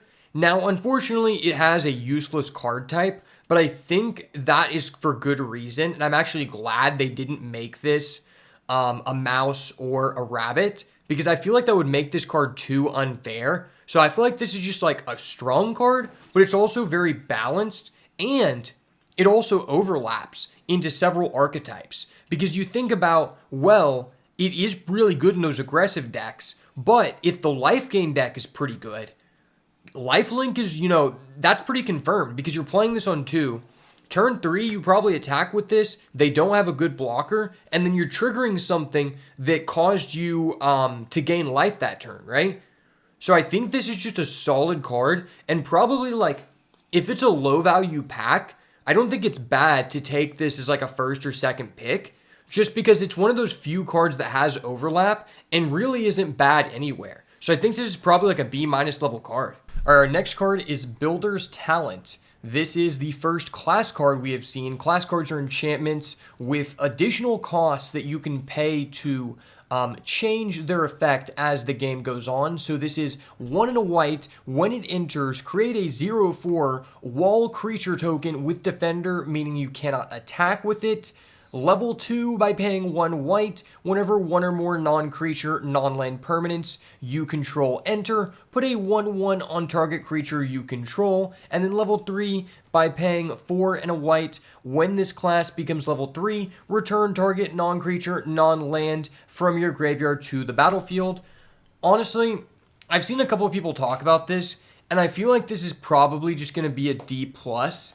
Specifically because something I didn't realize in the beginning is that the token you get cannot attack, even if you increase its stats. And I think that on its own is probably just not that good, combined with the fact that level 3, if you're returning something from the graveyard to the battlefield, you probably weren't in a good position anyway, which means that I don't think you would be able to pay 5 mana to do that, right? Because, like, what is the best case scenario? You have a Banishing Light and you bring it back and then just remove their thing again? That means that you were paying 5 mana to That means you're paying 5 mana to use Banishing Light, which I feel like it just isn't that good. Because for the most part, what I'm seeing is your artifacts and enchantments you want to keep on the battlefield. So I just don't really see this card having a lot of utility. On top of the level 2 is cool. Sure, it procs your Valiant. Okay. But proccing your Valiant, I just don't think that's a good way to do that. Because number 1, if you're playing a Valiant deck, you want to be curving out with your creatures, which means it's not good to be developing a Defender on turn 2 and then using the ability on turn 3. Plus, if you have a bunch of creatures and you're doing the right things, then why would you be playing artifacts to trigger the level 2 over playing a creature? You know what I'm saying? Yeah, I just really feel like this is kind of like a nothing burger. Where, like, it obviously, it triggers your Valiants, but, like, at the end of the day, I think that you're trying to ramp out people with that deck specifically. So I feel like this kind of does nothing in the long run. Like, you're just going to keep it at level 2, and eventually, if you're doing really bad, you level it up to 3. But... Yeah. On top of the fact that it's just like... It's kind of like a build-around card, but you don't really want to take this card early to try and build around it, because there aren't that many incentives. So I feel like this card is just terrible. It's probably a D. Like, it might be kind of cool, like, every once in a while, but for the most part, you don't really want to play this unless you're just low on playables. So I think this is just an easy D, maybe just a D minus. Yeah, this is a D for me. Our next card is Do Drop Cure. 2 and a white, gift a card, meaning you give your opponent a card, return up to 2 creatures with mana value 2 or less from the graveyard to the battlefield. If you gifted your opponent a card, instead return up to 3 creature cards with 2 mana value or less. I think that this is a cool effect. Don't get me wrong. In Modern Horizons 3, Savine's Reclamation, which you paid 3 or 4 to bring back 2 creatures with 3 or less, was a pretty good card. And I will say there are more similarities with that card than there are than you would actually think, because typically with that card you were bringing back powerful 2-drops anyway, usually not 3-drops. But what really like gets me off of this card is that I feel like in the decks where you would want this, you don't want to be taking a turn off from developing something from your hand to be doing this, right? Because it's like, I doubt you're ever going to play this on turn 3. And when this really comes up is probably like turn 5, turn 6 if they've outed your board. But if they've been able to do that... You probably already lost. Yeah, you just lose. Like, I don't think that's good. And then giving your opponent a card... like letting your opponent draw is like one of the worst things you can do. Yeah, you would have to be getting back like a rare 1 or 2 drop for that to be worth. So I don't really see this being good. I would honestly say this is probably a D plus, maybe a C minus. This is a D plus, depending on if you have a bunch of 2 drops, your deck's just all 1s and 2s, maybe it's okay. But I think you'd be preferring not to do this. The picture's cool though. All right, next up we have Drift Gloom Coyote. This is 3 white for a 3/4 elemental coyote. This is one of the subset of cards that has the useless elemental tag, but is still kind of cool. When this enters, exile target creature an opponent controls until this leaves the battlefield. If that creature had 2 power or less, put a 1/1 counter on this creature. So my first thought about this card is the effect sounds very decent on its own, but what I think is probably going to make this card play out better than it already seems is that there's a lot of ways to generate tokens. And if you're exiling their token, number 1, you're going to get the guaranteed 1/1 counter, which makes this a 5 mana 4/5, killing something on play. And number 2, even if they remove this, they're not getting back their thing because it was a token. So I think for me, this is probably a B- level card. This seems like a very premium level of removal in the format. It is double white, though, and that's why I'm not giving it a B. Yeah, the double white is really what gives me a C+. If this was just a single white, I definitely think this could be a B tier card. Premium removal. And that turns into a 4/5. But double white is just such a high cost. Yeah, I think in the right deck, this card is very good. I think it's probably one of the most generic removals. Like, I think this card overlaps across multiple strategies. If you're playing a control white deck, the card is probably really good. Moving on, we have Feather of Flight. This is 1 and a white for an enchantment or a flash. Enchant creature. When this enters, draw a card. Enchanted creature gets +1/+0 and has flying. So it is important to note this does trigger your Valiant. It gives a guy flying. It replaces itself. So this is probably a C level card, maybe a C minus. This is pretty premium. Drawing plus giving something flying. I feel there's a lot of flyers with very little reach. We've only seen 1 reach card so far. It might actually be better in a white-black deck because it could allow you to get through with a creature to trigger your opponent lost life this turn ability. I don't think like it can really be that bad because it draws you a card, but I just think that it's a card that you're probably going to want just very late once you know the layout of your deck and you know that like flying and targeting a creature is something you're interested in, right? If you're not just like already interested in those things, this is just like filler. Yeah, this is definitely a C for me. C+. It does have flash though, which is relevant because if you're playing a control deck and your opponent is playing like aggro flyers like blue-white, it can allow you to make a block you weren't previously going to be able to make. So I definitely see the implications of this card.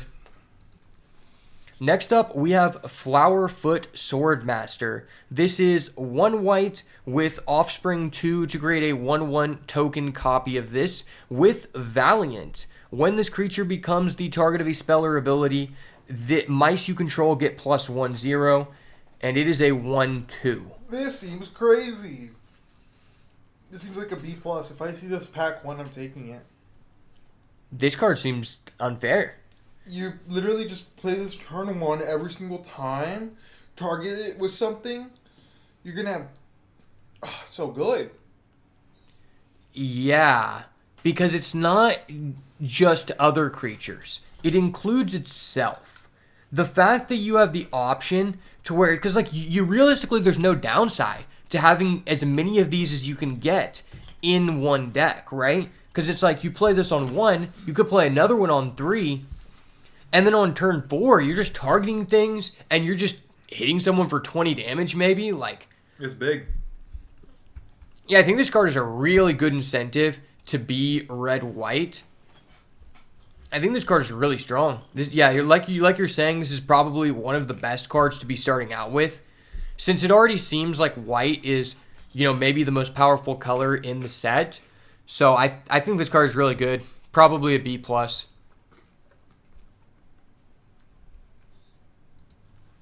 All right, moving on, we have Harvest Right Host. This is 2 and a white for a rabbit citizen. When this or another rabbit enters, target creature you control gets +1/0. Then draw a card if this is the second time this ability has resolved this turn.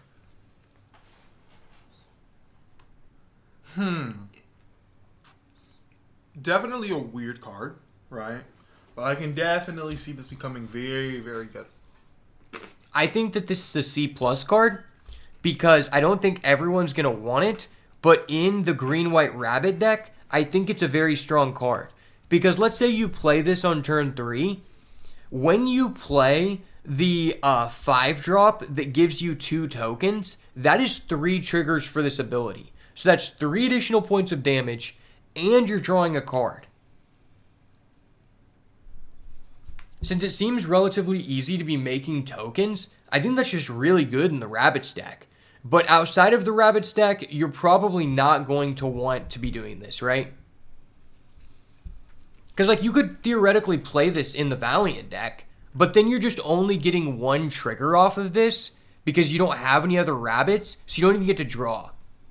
So I think in the rabbit deck, it's a C+, but in a red-white deck, it might just be like a D+, or just unplayable in any other deck. All right, our next card is Hop to It. This is 2 and a white. Create 3 1/1 rabbit creature tokens.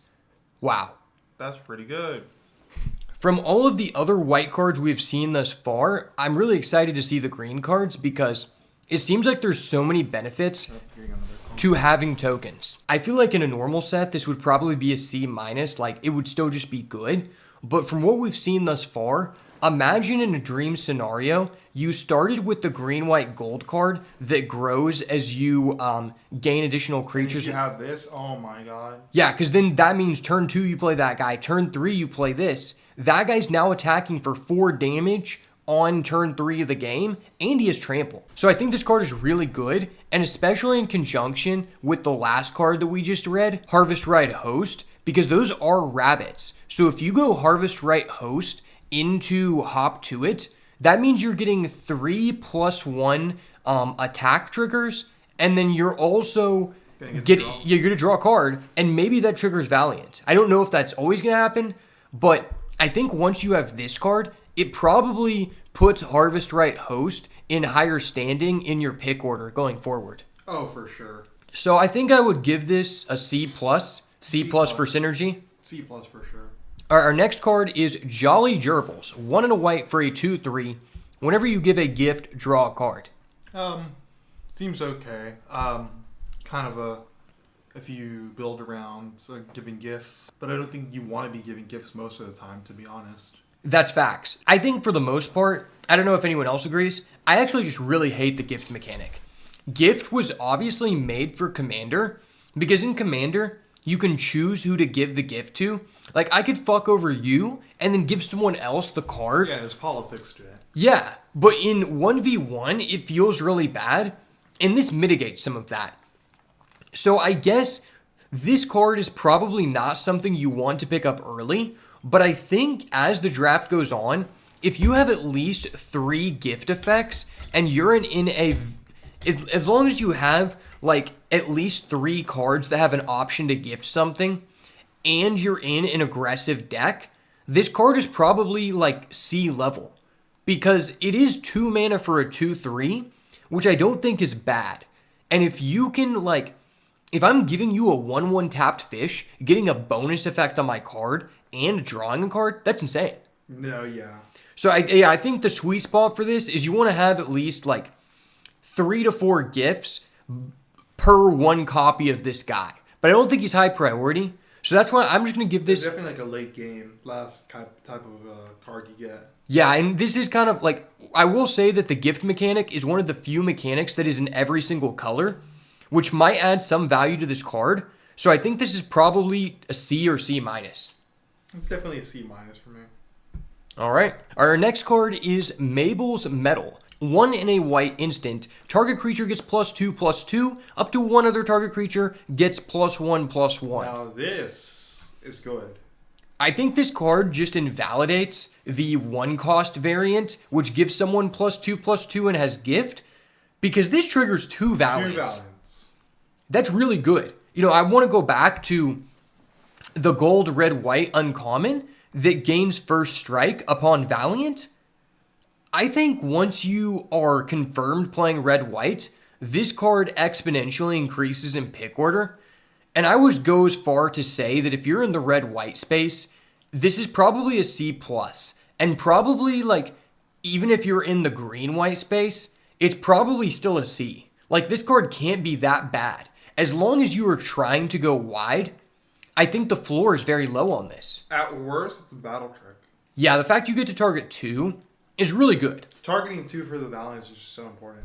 For real. So, I think it's either C+ in a Valiant deck, or C card that I'm okay playing with in any other aggro deck. Anything that's not aggro, I'm probably not going to play this. Our next card is Mouse Trapper. 2 and a white for a 3/2 Mouse Soldier Flash. Valiant, when this becomes the target of the spell when this becomes the target of a spell or ability for the first time each turn, tap target creature and opponent controls. This seems really good. Flash, so you have a blocker. And if you have enough mana, you can go, I'm going to target this, tap one of your things.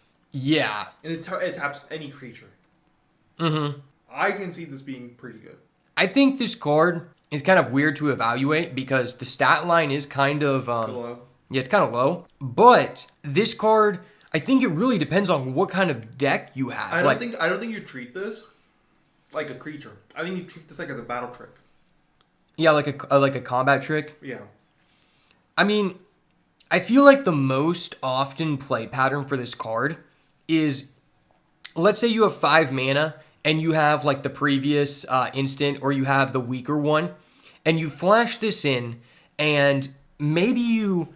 Especially if you have one of the cards that says, when something enters the battlefield, target 1. That's true, okay. So then you can go, okay, I'm going to flash this during your turn. On summon, I'm going to go target this. Then since this was targeted, I'm going to go target one of your things. Yeah, at the start of combat before they can attack, but they're still in combat.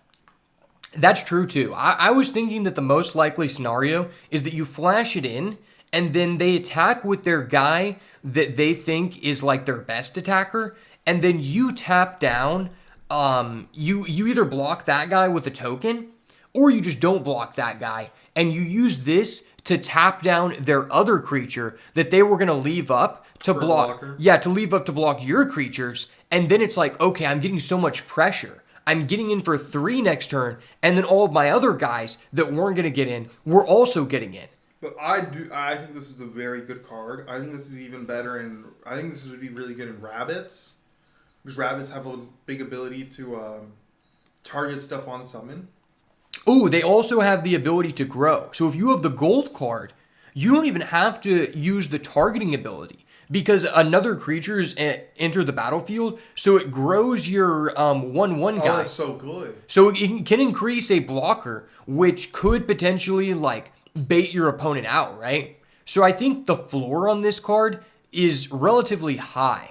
I feel like this card is probably a C in the Rabbits deck and probably a C plus in the Mouse deck. I agree. All right, next up we have Parting Gust. This is double white, instant, gift a tapped 1/1 fish, exile target non-token creature. If the gift was not promised, return that to the battlefield under its owner's control with a 1/1 counter at the beginning of the next instep. So essentially, if you do not give your opponent a tapped fish, it's blinking. Yeah, you're blinking something, but if you do, you are exiling any non-token creature. Now this effect seems... It can also be on your own. Yeah, it can be on your own, so there is the optionality there. I think what's really hurting me is that it's double white. Yeah, double white really hurts. I feel like double white's just such a big cost. Specifically because this is like a 2-color pair set with limited fixing. And so it's like, I feel like with a card like this, you need to have minimum 10 white sources, which I don't think is always going to be the case. So I think this card's actually pretty bad. I just think the double white just really like kills it. And giving someone a token is also probably one of the worst gifts you can be giving them. Especially if they're playing like white-green or something. Because you can trigger their enters the battlefield effects, right? I think that's how it works. Because it says they create. Yeah. You don't create it for them. They create, which can trigger their effects. It can grow their gold card in the green-white deck. So I think this card is probably just D+, but in best of 3, I think it's good in the sideboard. Because if you're playing aggro, you're primarily white, and you're going against green-blue or green-black, and they have like a 6-cost guy, giving them a 1/1 fish is probably okay, specifically because that's one of the archetypes that you're least likely going to get value out of having a 1/1 fish, right? I think this is going to be a C- for me. I think there's potential with this card. With the double white, it's just like, if you were able to access it under double white, I think this card could be kind of crazy. But yeah, there's definitely like some potential, but it's kind of niche. I don't think everyone's going to want it. Yeah. So I think these go pretty late. So it's probably a D+ to like a C level or a sideboard card, depending on like what you're trying to do, what your opponent's doing. All right, next up we have Repel Calamity. 1 in a white instant, destroy target creature with power or toughness 4 or greater. Now we've seen similar effects to this in other sets. A lot of times it's just toughness. This is power or toughness, which is kind of good. But for me, this just seems strictly like a sideboard card because at least from what we've seen thus far, there's not a lot of people who have base power of 4 or greater. yeah, I mean, the highest base power we've seen has been 4. And I think that everything else is like 3/2, 3/3, 2/3. Yeah, I don't know that I really like this card. I think it's good for the amount of This mana is you're definitely paying. a sideboard card. Or Yeah. if you play into bats or something. Yeah, like if you're going into green deck, maybe. I mean, at most, this is one of those cards where it has depreciating value for the second copy. The first one, you might be able to get away with, but it's going to have very, like, limited opportunity cost. And I think a lot of people overlook, like, okay, this could have a high impact on the game, but if it has to sit in my hand for 5 or 6 turns, that is a big negative, especially when white looks like you're trying to be aggressive more often than not.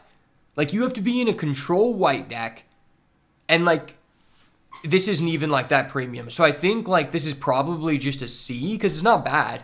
Yeah, it's definitely a C. I just don't think it gives you enough. Yeah, I think the format just kind of hinders this ability. All right, our next card is Seasoned Warren Guard. This is 1 white for a 1/2 Rabbit Warrior. When this attacks, whenever this attacks, while you control a token, it gets +2/0 until end of turn. So if you have a token, it is a 3/2 for 1 mana. Pretty good. That is pretty good. But you do need the token. Otherwise, it's just kind of mid. So far from what we've seen, you can get a token as early as turn 3. Well, no, okay, if you're playing the food card, the artifact food, it could become a 3/2 on the first turn. Yeah, that's true. So I think this is probably going to be a C, because not everyone's going to want it. You're probably going to be able to get it pretty late. But once you have like 5 to 6 ways to make tokens, it's probably good. Because you have to realize, like, we're seeing a lot of 1-drops. We've only looked at white so far. And I don't think everyone has 1-drops. I think it's mainly red and white. And so I think, like, even if you don't get a token immediately, if you go in someone else who doesn't have a 1-drop, it's still okay. No like, advantage over them. it's low opportunity cost. It gives you a body. So let's say you don't have a token, but you do this on 1. At least it gives you a guy for when you play your 2-drop that increases in stats as you have more creatures. I think this can be a very potentially good card. Yeah, But it's definitely more of a rabbit card, you know. Yeah, I think only rabbit decks are going to want this, but in those decks, it's probably like a C, maybe a C plus if you have. I think this could be a very Good C plus if it's for rabbits. If you have like 8, and everything else like a D plus. yeah, if you have like 8+ tokens, it probably is like a C plus. Because like I think more important than the amount of ways you can make tokens is how quickly on average does your deck make tokens. Yeah, it doesn't matter if you're doing it late game. It's got to be early, so this actually matters. Or if you have like multiple of like guys like that 3-drop we saw, which gains an ability whenever a rabbit enters, it is just a 1-cost rabbit, and the tag. Yeah, that is very true. The tagline might be more important than the actual effect, but this isn't uncommon. So I'm interested to see.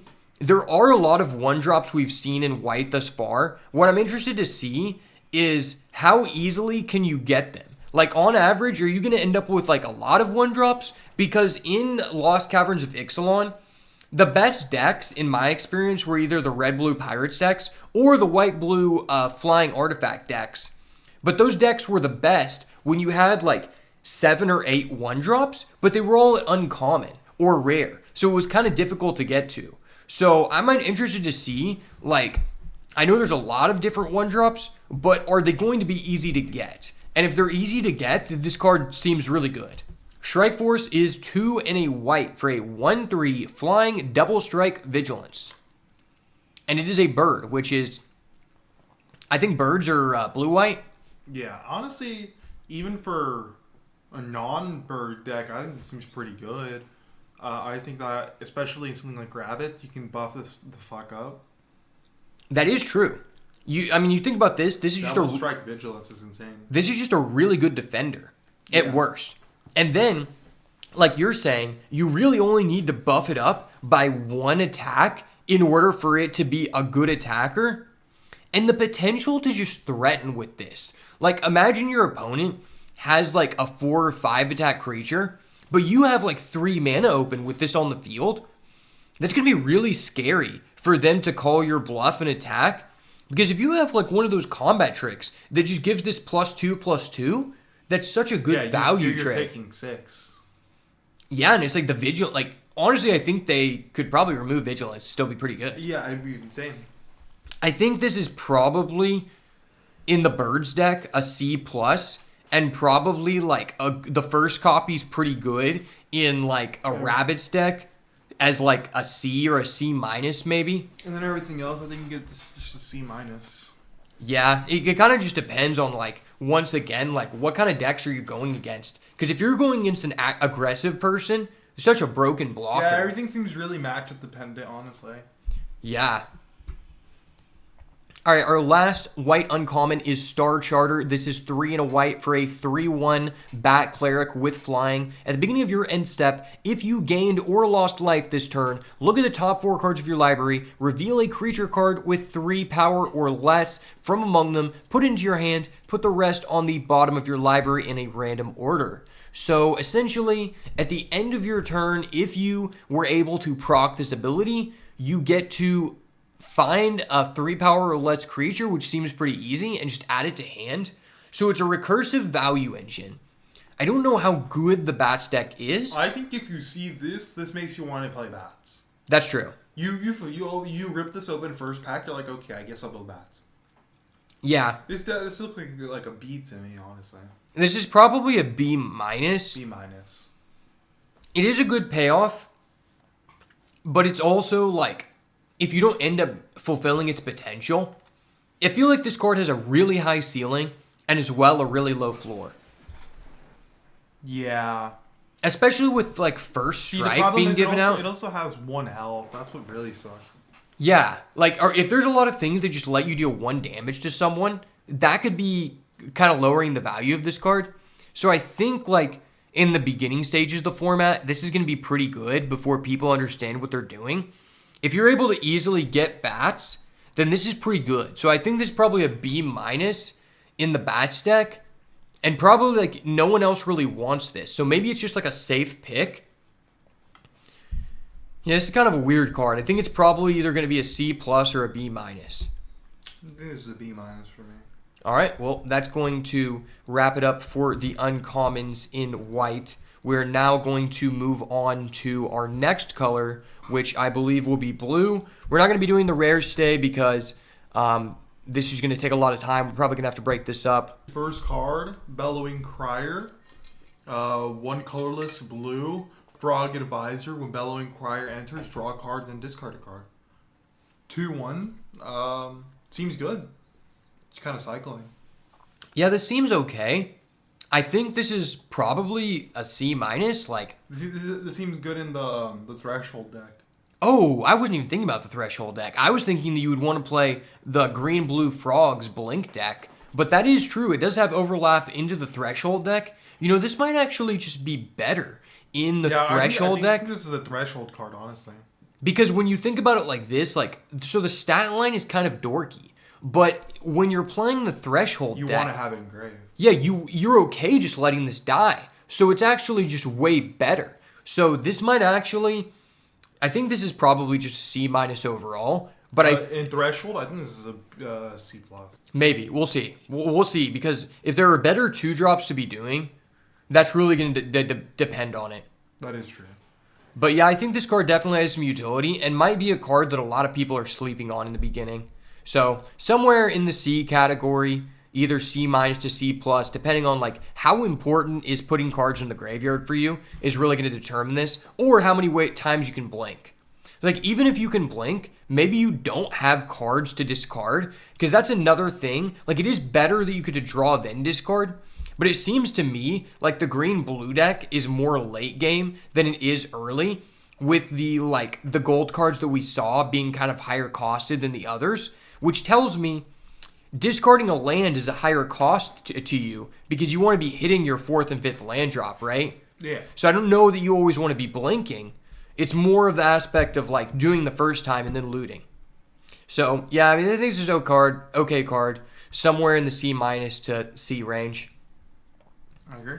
Next up, we have Dazzling Denial, our first counterspell. This is 1 in a blue instant, counter target spell unless its controller pays 2. If you control a bird, counter that spell unless its controller pays 4 instead. Seems kind of toxic. Seems like bird's got the only counterspell. I mean, this is the first one we've seen. But I am pretty sure blue has another counterspell. How many birds do you want to play before you put this in your deck? I think that if you're just playing blue, you always run this. Okay. I mean, Make Disappear in Standard is pretty good card. It's, you counter it unless they pay 2, unless you sack a creature and increase that to 4. So I feel like the first copy of this in a deck where you have limited birds is pretty good regardless. probably just a passable, like, C- level card. And in the Birds deck, this is probably a C+. Yeah, in the Bird, this is definitely a C+. I'm assuming that you probably want to have somewhere between 6 and 7 birds minimum before you play like a second copy of this. Because I will say that like having a bird increases the play window on this, where you're willing to do this, on turn 4, turn 5 of the game. And to me, I don't know that you really want this in the red-blue spells deck, because ideally you'd like to be playing the gold card on 2. The red-blue guy that decreases the cost of your spells, right? Which means that you're not getting the early game effect of this, and the late game, you don't have a bird, so you're not getting that either. Unless you just have mono bluebirds. So that's like something to consider. I think it's kind of a segmented card, but the first copy is probably okay. So probably a C- for anyone who's not birds, and the first copy is fine. In a bird deck, you probably are willing to play 2 to 3 of these, because we had a similar effect like this with fairies in Wilds of Eldraine, and that's kind of how it went. Dire downdraft, 3 colorless, a blue instant.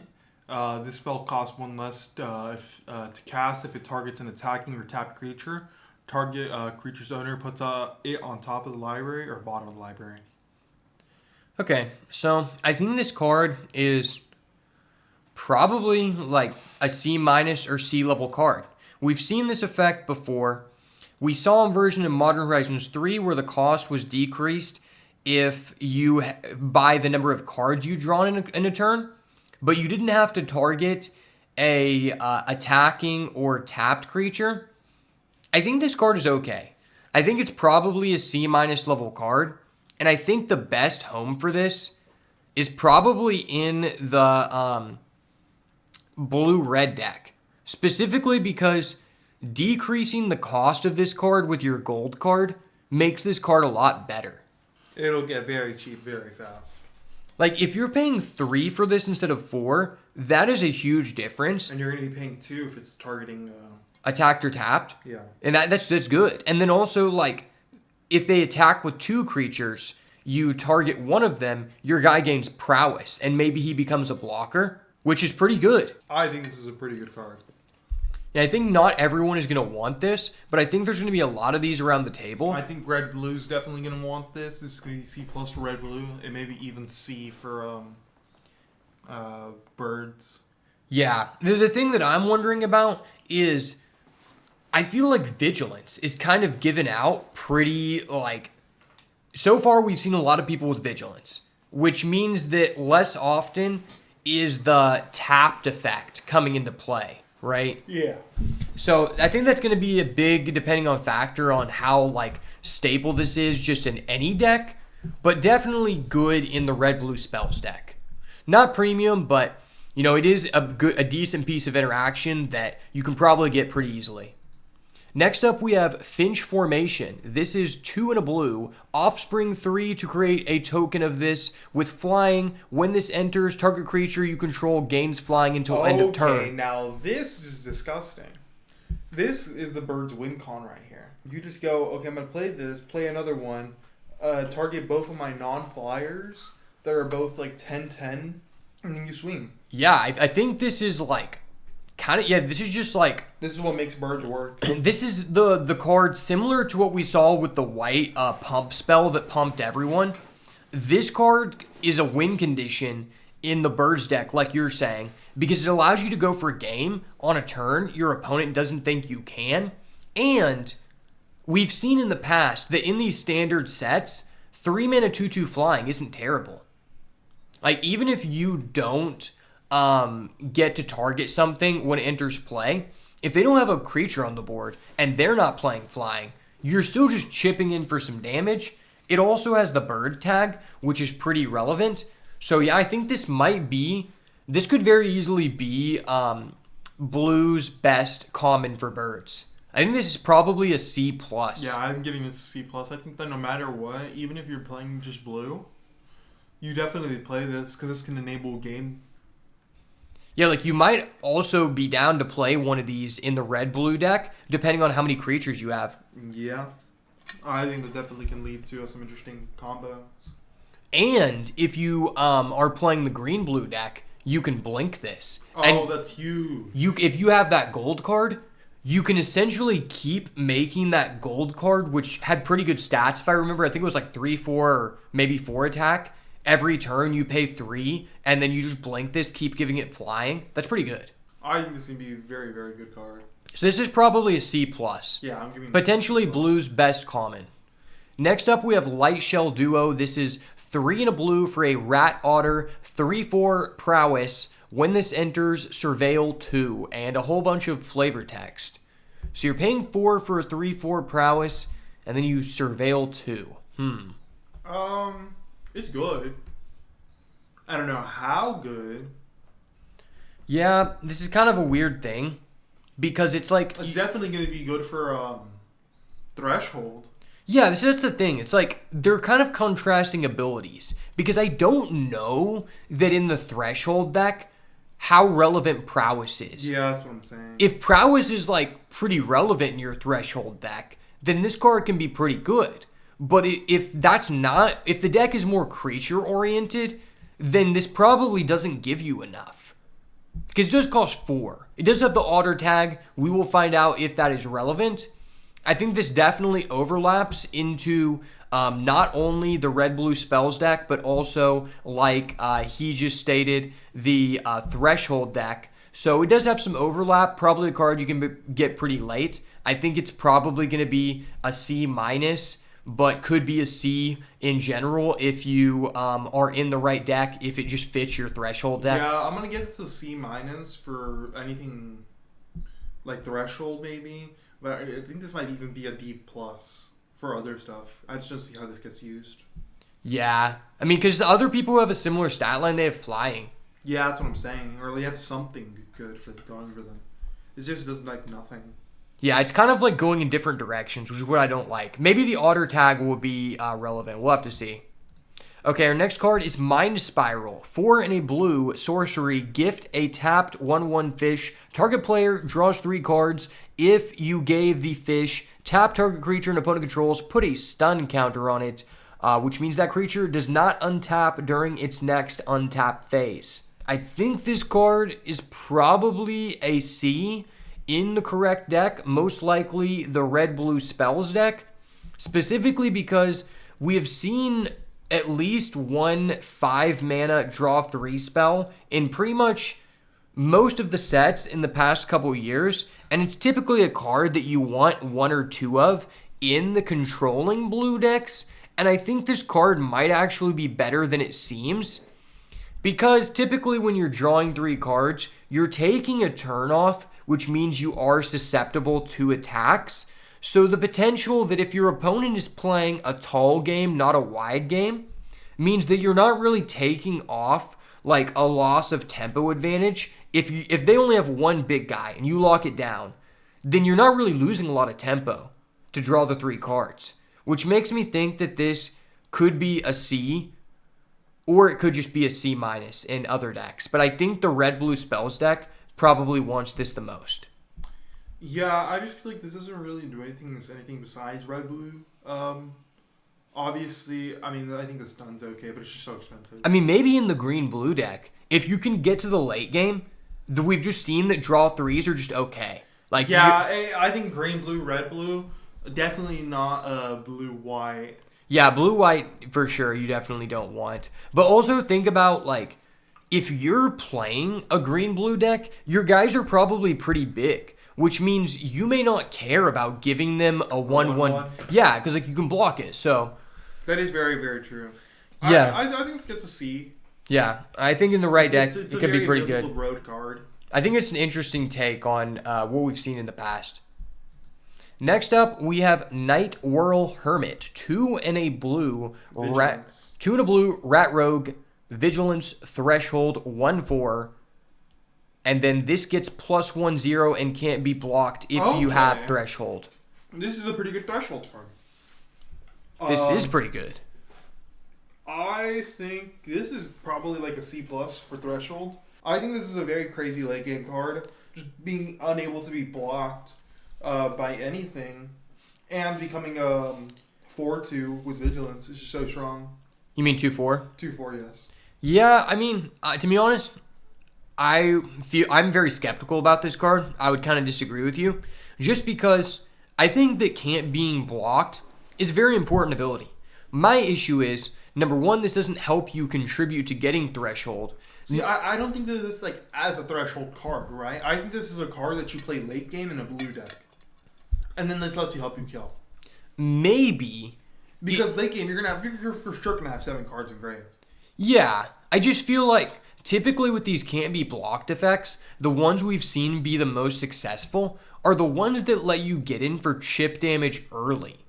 And later in the game, I don't know how relevant that is. I just feel like playing this on 3 is a lot worse than it is playing it just in the late game, like you were saying. So I feel like you have to do like a decent amount of work to get this card. And so that's why I think it's probably a D+, because it can be good, but you have to confirm that your deck can easily access Threshold, and also how quickly you can gain Threshold determines the value of this card. If you can't do that, it's almost just unplayable. Yeah, I want to give it a C-.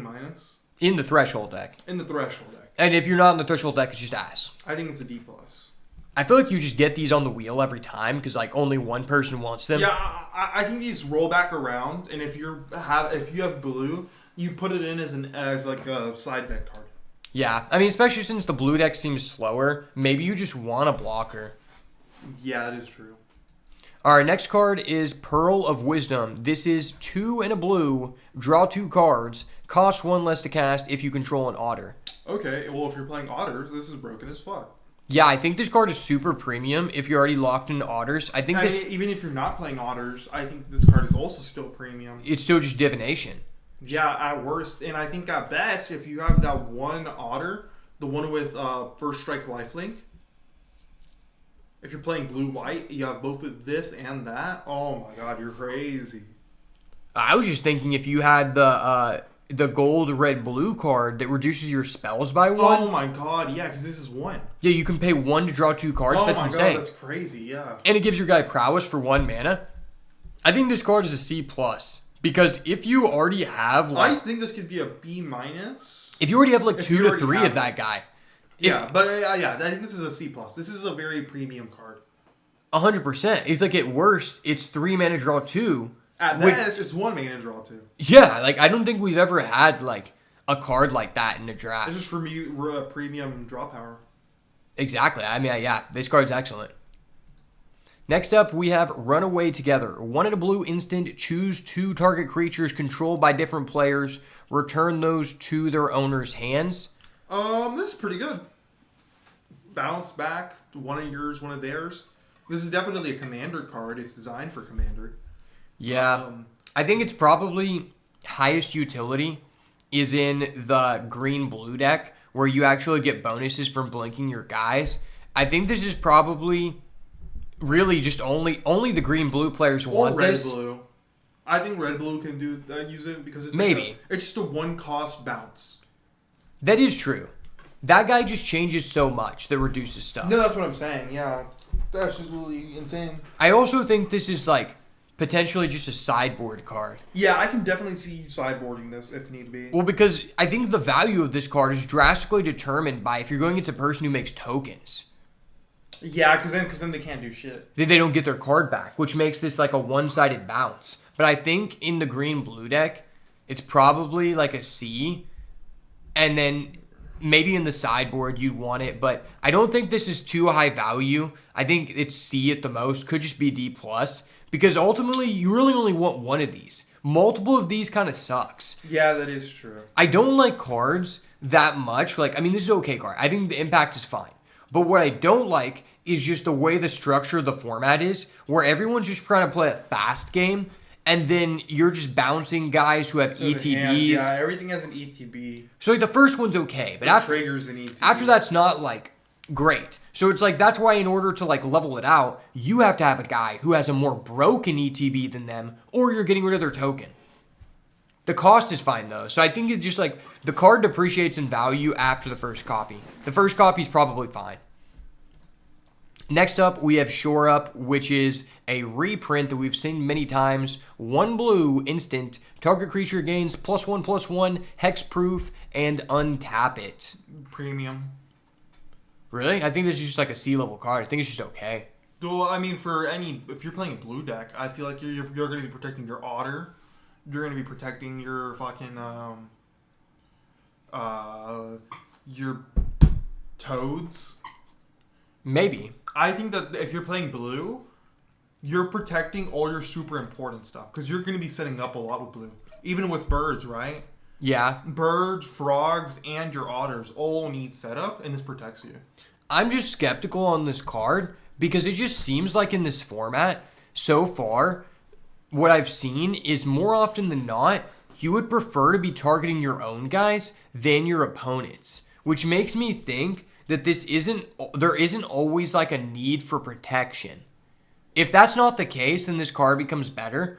But I think it's safe. I think once we look at black, I think that we'll definitely see some more utility in this. I think it's safe to say that this is a C. It's just an average for card. sure a C. Probably not bad, but you probably don't want a bunch of these. I think it gets C plus in red blue. The fact you can't reduce its cost. That does suck. Yeah, that's true. And I just haven't really seen that you really need to be untapping your stuff. Like, blue seems like it has a decent amount of vigilance. Next up, we have Sky Skipper Duo. 4 and a blue for a 3/3 Bird Frog flying. When it enters, exile up to one other target creature you control. Return it to the battlefield at the beginning of the next end step. Okay, this is pretty good. 5 mana, blink your best thing. And then it comes back during your end step. Yeah. I mean, it just seems like it's specific to the blue-green deck. Pretty much. I mean, maybe you could slot it into another blue deck. It doesn't seem like red-blue cares about ETBs that much.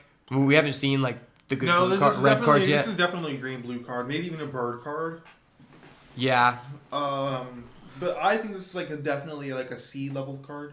Yeah, I bet. C plus maybe in green-blue. I think it's C or D plus and everything else. Yeah, the stat line isn't great, so you have to have good things to bounce. If you have a rare that has a broken ETB, then this is probably a high priority. Oh, for sure. So it's probably somewhere between a D plus and a C. Next up, we have Thought Shucker. 1 in a blue, 1/3 Rat Rogue Threshold. You can pay 2 mana, put a 1/1 counter on this, and draw a card. That's seems pretty good. Amazing. That is premium. We found the good threshold card. Yeah, so the way that I see it is it's kind of a weird setup because do you pick the cards that enable your threshold first, or do you pick the cards that reward you for doing threshold? I feel like you probably want to try to pick up the cards that enable you to do threshold first. Yeah. This is definitely a card that if you see it late game, you're like, oh, let's go. I'll take it. Yeah, this is a card, if I'm seeing this 6th or 7th pick, then it's probably a signal that I'm trying to move in and do this thing. Because the fact this is repeatable and only costs 2 mana every single turn is insane. And if you play it on turn 2, it's a good blocker. Yeah, I think this card is really good. I think this is a C+. Yeah, this is definitely a C+.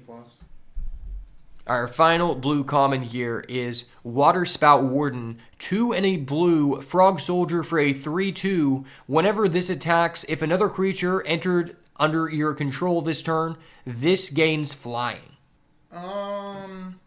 It's weird. This is definitely a bird card. Yeah, I mean, I honestly, I guess in the green-blue deck you can be blinking things. I just think that... No, this is a bird card. Because all the birds are going to give your non-flyers above, right? And this becomes a flyer. So then you can swing. That's true. I didn't even realize that. But some of the abilities... Well, okay. Because all your birds only give non-flyers boost. I was thinking about how you would do it, but I guess you can just order the stack on your own. Because I was like, the blue-white-gold guy, he says that on attack, he gives a non-flyer +1/+1. So these would trigger at the same time. So I guess you just need to chain the stack, right? Yeah. I mean, I think this card is just really passable. I think it's probably a C-. Yeah, I think that this is a C- and everything that's not birds. I think in birds this is a C+. Yeah, No, honestly, it's okay. It's D, just D+ and everything else besides birds. Yeah, like, I mean, you really just don't want this unless, like, you're guaranteed to be, like, triggering this every turn for the rest of the game. Yeah, you need birds for this to work. It's also kind of a fragile card because once they remove your guy who lets you repeatedly do that, then you don't have ways you're to just trigger. left with this weird guy. Yeah.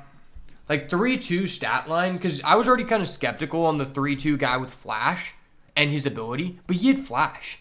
This guy doesn't have that. He's just 3-mana 3-2, and I don't like that. That is pretty. I think I would prefer not to play this guy, but I think if you're playing bird, you play him. yeah, Everything else, you don't. for 100%. So that's going to wrap it up for the blue commons. Now let's move on to... That's going to wrap it up for the blue commons. Now we're going to move on to the uncommons, and that's probably going to be all the time that we have for today's video. Moving on to the blue uncommons, our first one up is Calamitous Tide. This is 4 blue sorcery. Return up to 2 target creatures to their owner's hands. Draw 2 cards, then discard a card. It's pretty good. Interesting. I've heard a lot of mixed results on this card. I'm very skeptical because I think what's going to determine how good this is, not just what deck you're playing and if you have like good ETBs or if they have tokens, is the format like so fast that it's not realistic to get to turn 6? That is a question. Because if the average game is ending by turn 6, then this is just dead. If that's not the case, could be pretty good. I think this is a C-. I think it's kind of big for it to be a late game card, right? 6. Yeah, I mean, bouncing 2 people and then drawing 2 discard is pretty good because then you could be using it in the Threshold deck. Threshold decks already have like good blockers, so that seems like the most likely home for the card. Maybe in the red-blue deck, if you're discounting it by 1, I might be like considerably more interested. But I think it's a very segmented card. I think it's probably a C- level card that you want in a very few amount of decks. All right, next up we have Daring Wave Rider. He is 4 blue for a 4/4 Otter Wizard, and he has an amazingly awesome artwork. I think this is probably... Oh my god, yeah. This is my favorite artwork thus far. And his effect is crazy. When he enters, you may cast an instant or sorcery with a mana value 4 or less from your graveyard without paying its cost. If that spell would be put into the graveyard, exile it instead.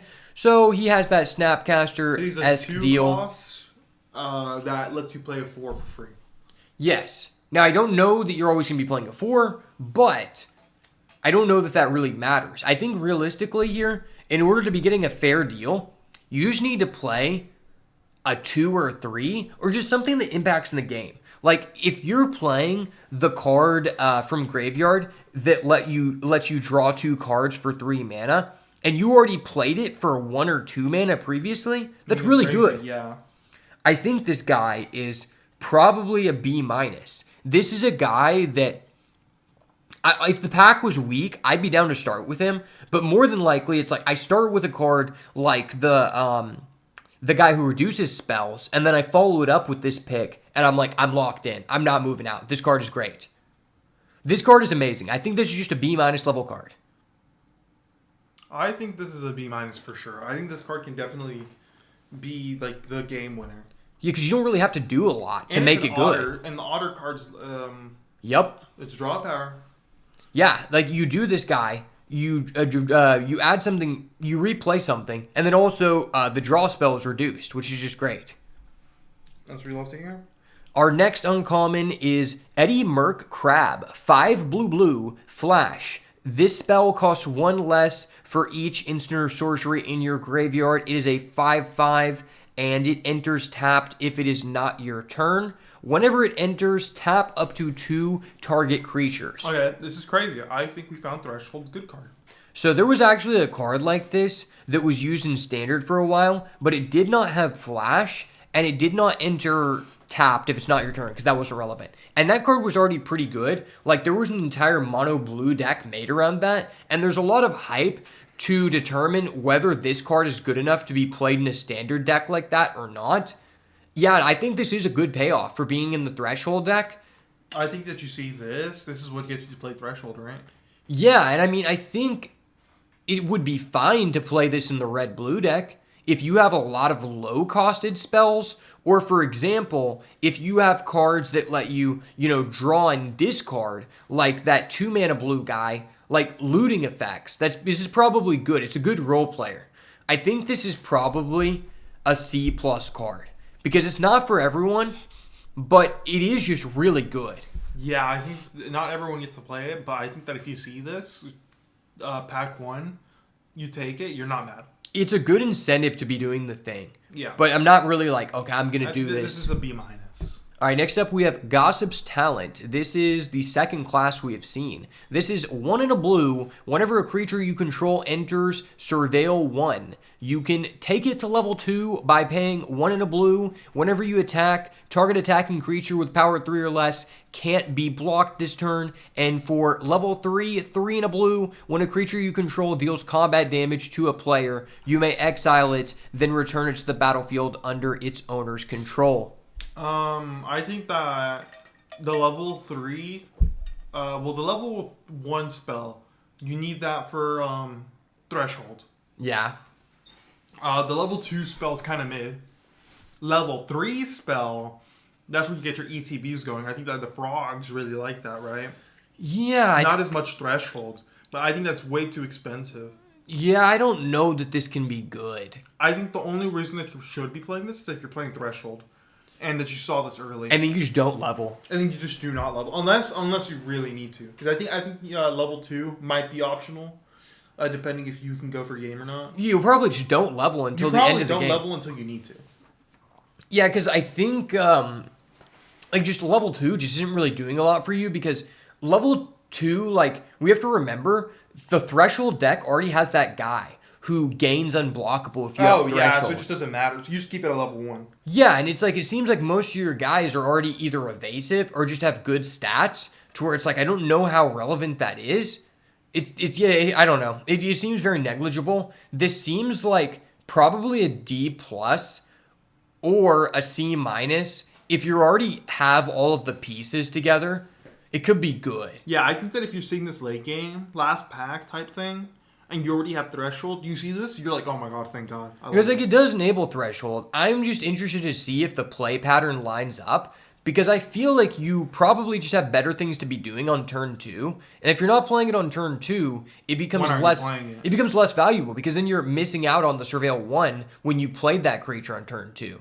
So if the deck doesn't have a lot of natural 2-drops, it could be okay, but I just think it's a D+ C level card. Yeah, I think this is definitely a C- for me. Next up, we have Into the Flood Maw. This is 1 blue instant, gift a tapped 1/1 fish, return target creature an opponent controls to that owner's hand. If the gift was promised, instead return target non-land permanent an opponent controls to their hand. You just never give the opponent the fish, and you always bounce just back a token. I think this is good. Yeah, this is good. I think it's really good. 1 mana bounce their thing, because we've seen things like this where it's 1 mana bounce their thing if it costs this or less. But it bounces back anything. Yeah. And then I don't know really how relevant bouncing back a non-land permanent is. I don't maybe if you were being aggressive and you bounce their Banishing Light to get your card back and then trigger an ATB. Try to go for game. But for the most part, I just don't really. I think you can just ignore the gift. I think this is really good. I think that you just play this as a 1-cost, bounce back anything. Yeah, I think this is just and it can also bounce back your own stuff. No, it can't. Yes, it can. It says return target opponent. Never mind. I lied. I think this is just a solid C level card. I think this is a C+ type of card. Well, because you got to think there's a decent amount of decks where they're just playing an aggro game and all their guys are 1 and 2, in which this is kind of bad. That is true. But you can bounce back tokens. You can. We'll have to see how big the tokens become. Yeah, that's true.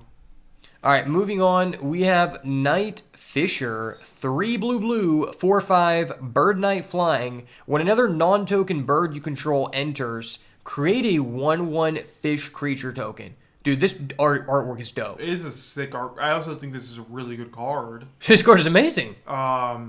I think that fucking the Birds deck loves this because you play this and then you get automatic tokens that give you free targets and then for your flying guys. Every single time a bird comes up.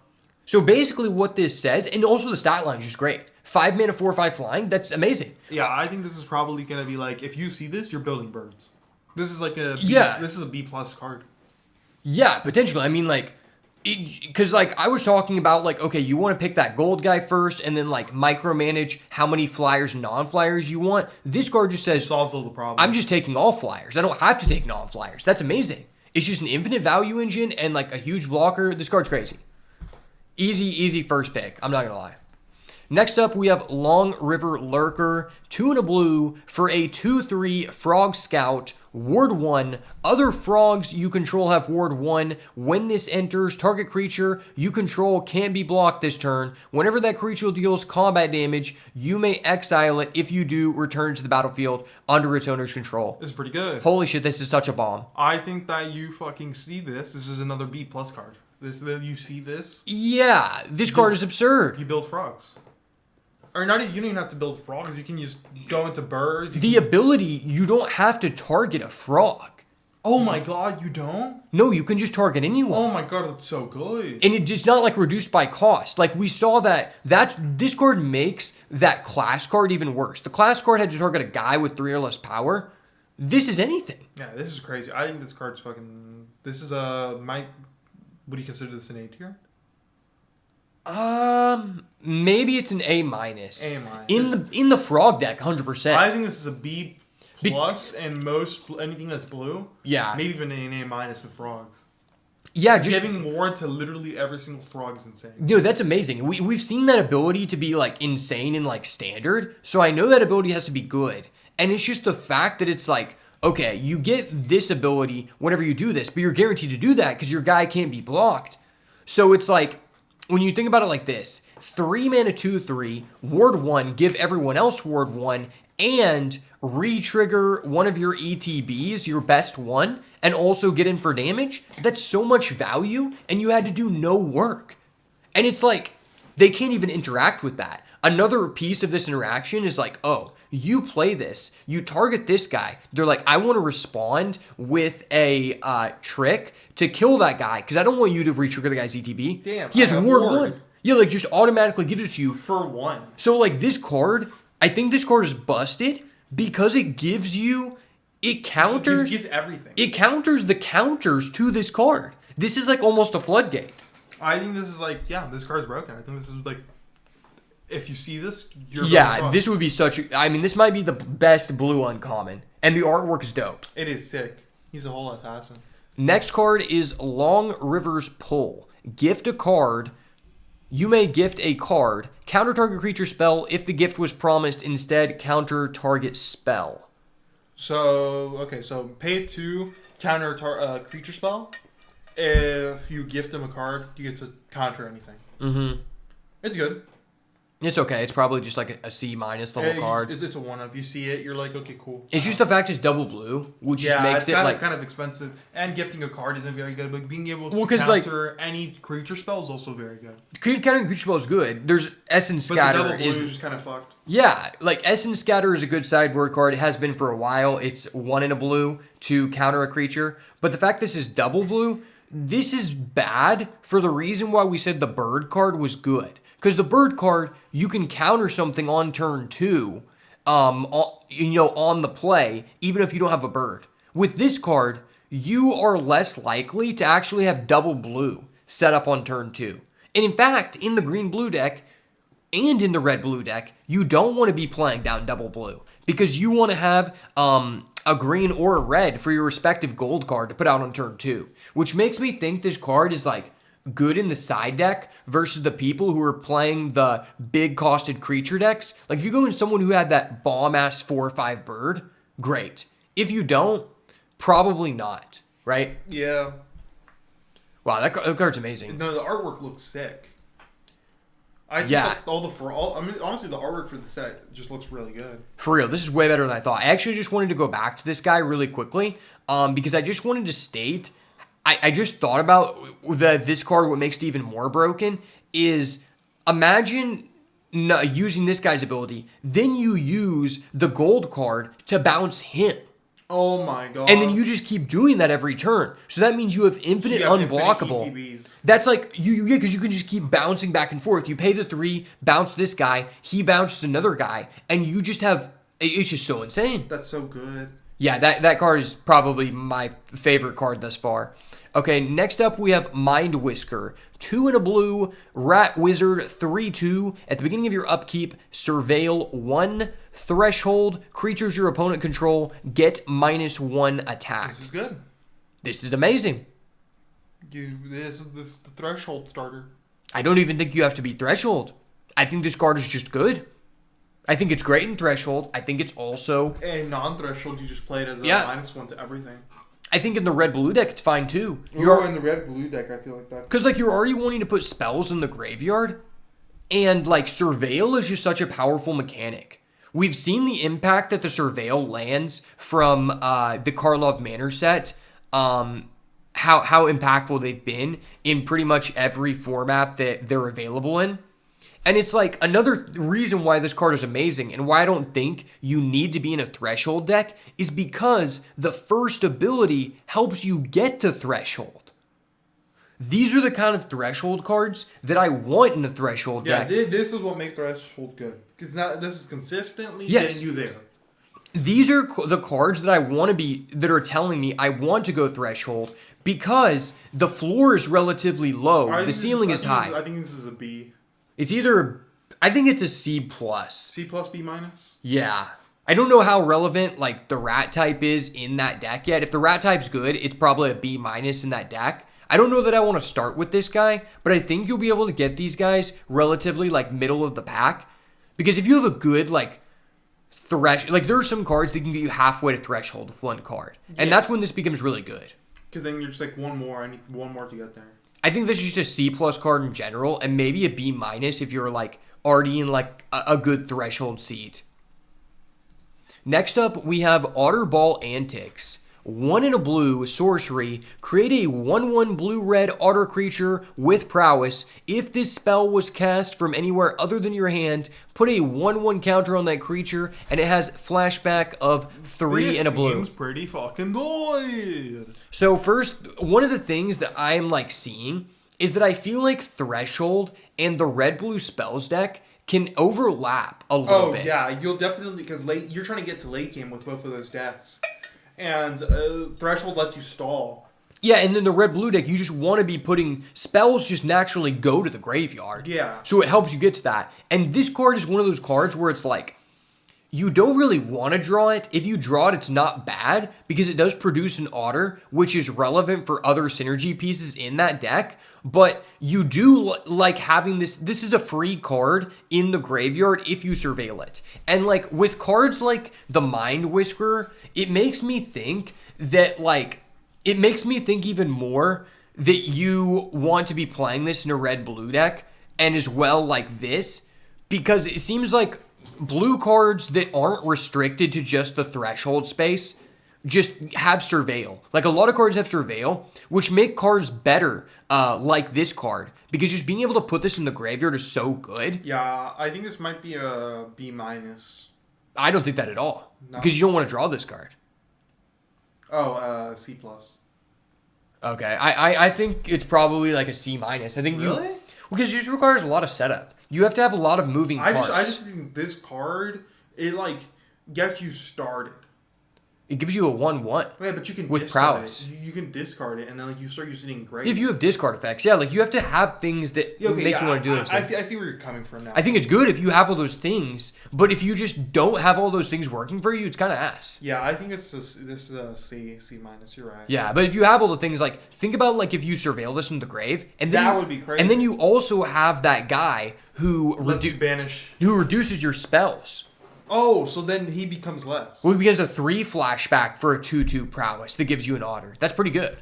I like it. Because I think you can reduce your flashback. I'm pretty sure this works. Okay, next up we have Plumacreed Escort. This is 1 in a blue, Bird Scout, 2/1, flash flying. When this enters, target creature you control gains hexproof until the end of turn.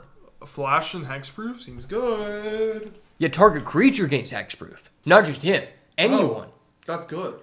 So this is not only a creature, it is also a combat trick.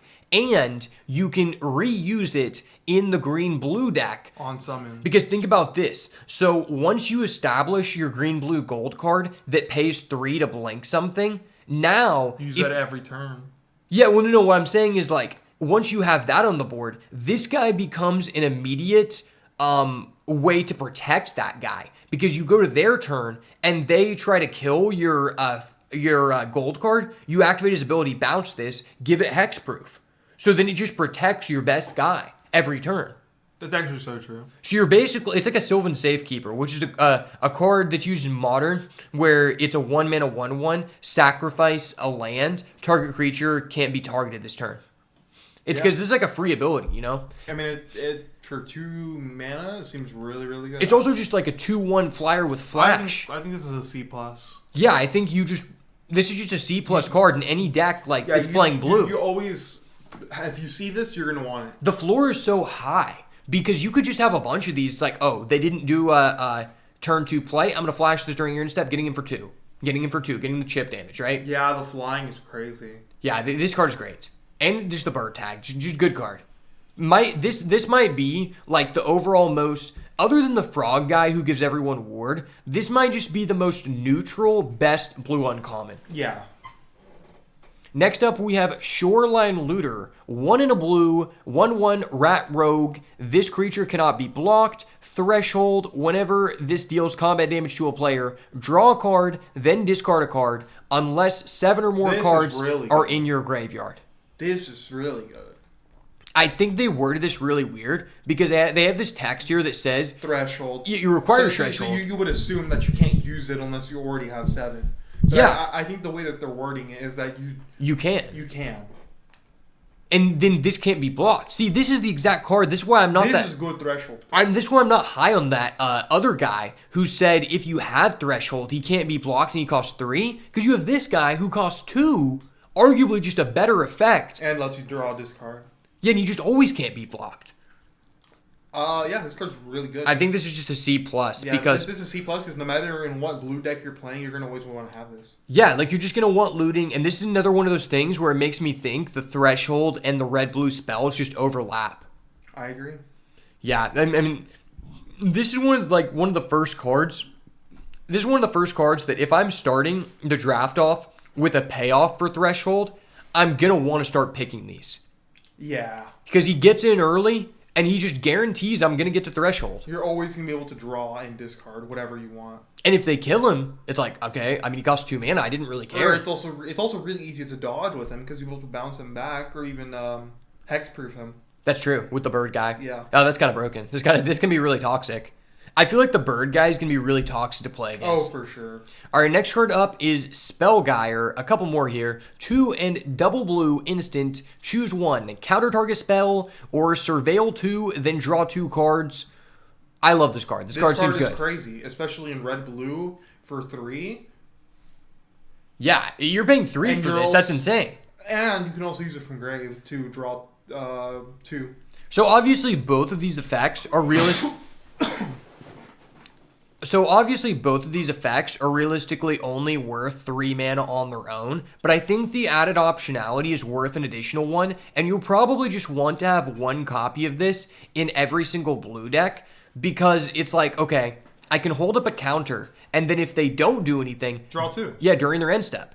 And you get to choose what you draw. Yeah, like the surveil is so huge, and I think this you might actually want one of these in the threshold deck too. Maybe even if you get an extra one in the sideboard. If you're on the play, way better, obviously. Oh, for sure. So I think this is probably just like a C. It's not like that high impact, but it just goes into a lot of places, and I don't think you would ever cut this. I think you're just like, okay, it's cool. I agree. I think this is definitely one of those cards you just have 1 of, and it can win you a game. And think about this. Once you play this card, you're now halfway to threshold. Oh, that's so basically. True. I mean, because you have 3 cards in grave. Yeah. Like, I mean, you're not technically halfway. You're like 3.5 away. But, like, you do this, and then you do it again, and you do something else, you're thresholding. So I think this card might be pretty important in that deck. I agree. Next card is Splash Lasher, 3 and a blue, 3/3 Frog Wizard, Offspring for 2. When this enters, tap up to 1 target creature, put a stun counter on it. Oh, this is disgusting. So for 4 mana, you're getting a 3/3 with a stun counter on it, which is essentially like a Frost Lynx. We've seen that in many sets, 3 mana 2/2 stun someone. But you have the added optionality of paying 6 to stun 2 things for 4/4 worth of stats. 5 for 2. Or no, it is 6. Yeah, it's 6. Yeah, so you pay 6, you stun 2 things, you get 4/4 worth of stats. Or if you bring it back, you get ETB. You get 2, yeah, and then you get two frogs, which might be relevant. This seems really good. Yeah, especially just I think really what makes this card better than it normally would be. Offspring. No, Offspring is insane. That makes the card insane. Yeah. But what I'm saying is, if this was printed in any other set, it would probably just be okay. But the fact you can ETB it? yeah, you can Oh my keep God. flashing it. Yeah. It's so good. Because with the gold card, that means every turn you now have the You have a option confirmed stun. to pay 3 mana to stun someone, so you can technically perma lockdown somebody's guy. And if you really want to, you can have 2 of them on field. Yeah, I mean, you don't get to pay for Offspring again if you flash it. Oh, okay. But I mean, that's still really good. Yeah, it's still broken. The floor on this card is really low. There's definitely a C+, B-. Yeah, it's probably a C+ card. Next up is Splash Portal, 1 blue sorcery, exile target creature you control, then return it to the battlefield under your control, which is immediately, if that creature is a bird, frog, otter, or rat, draw a card. Oh my God, this is disgusting. Well, this card's just broken. Just target one of your own things, draw one, and you get ETB. Wow. Yeah, this is so good. This card is probably a C+ in the frog deck, but honestly could also just be a C+ in another deck. Just in any deck when you have Anything ETBs. blue, yeah. If you have ETBs, the card is just good. If you don't have ETBs, you probably don't want this, but if you had to play it because you're low on playables, it really can't be that bad. At worst, it's a draw one. It's just a cycle for one. You do have to control a creature, though. Yeah, you have to control. That is kind of irrelevant, but like that's just really good. Like, because think about this. So you play the green, blue, gold card on turn 2 to get a 1/1 draw card. Then on the next turn, you pay 1 and you're drawing 2 cards for 1 mana. That's so good. So I think in the right deck, this is a C+. And I think in any deck that is not even the right deck, it's probably just still a C-.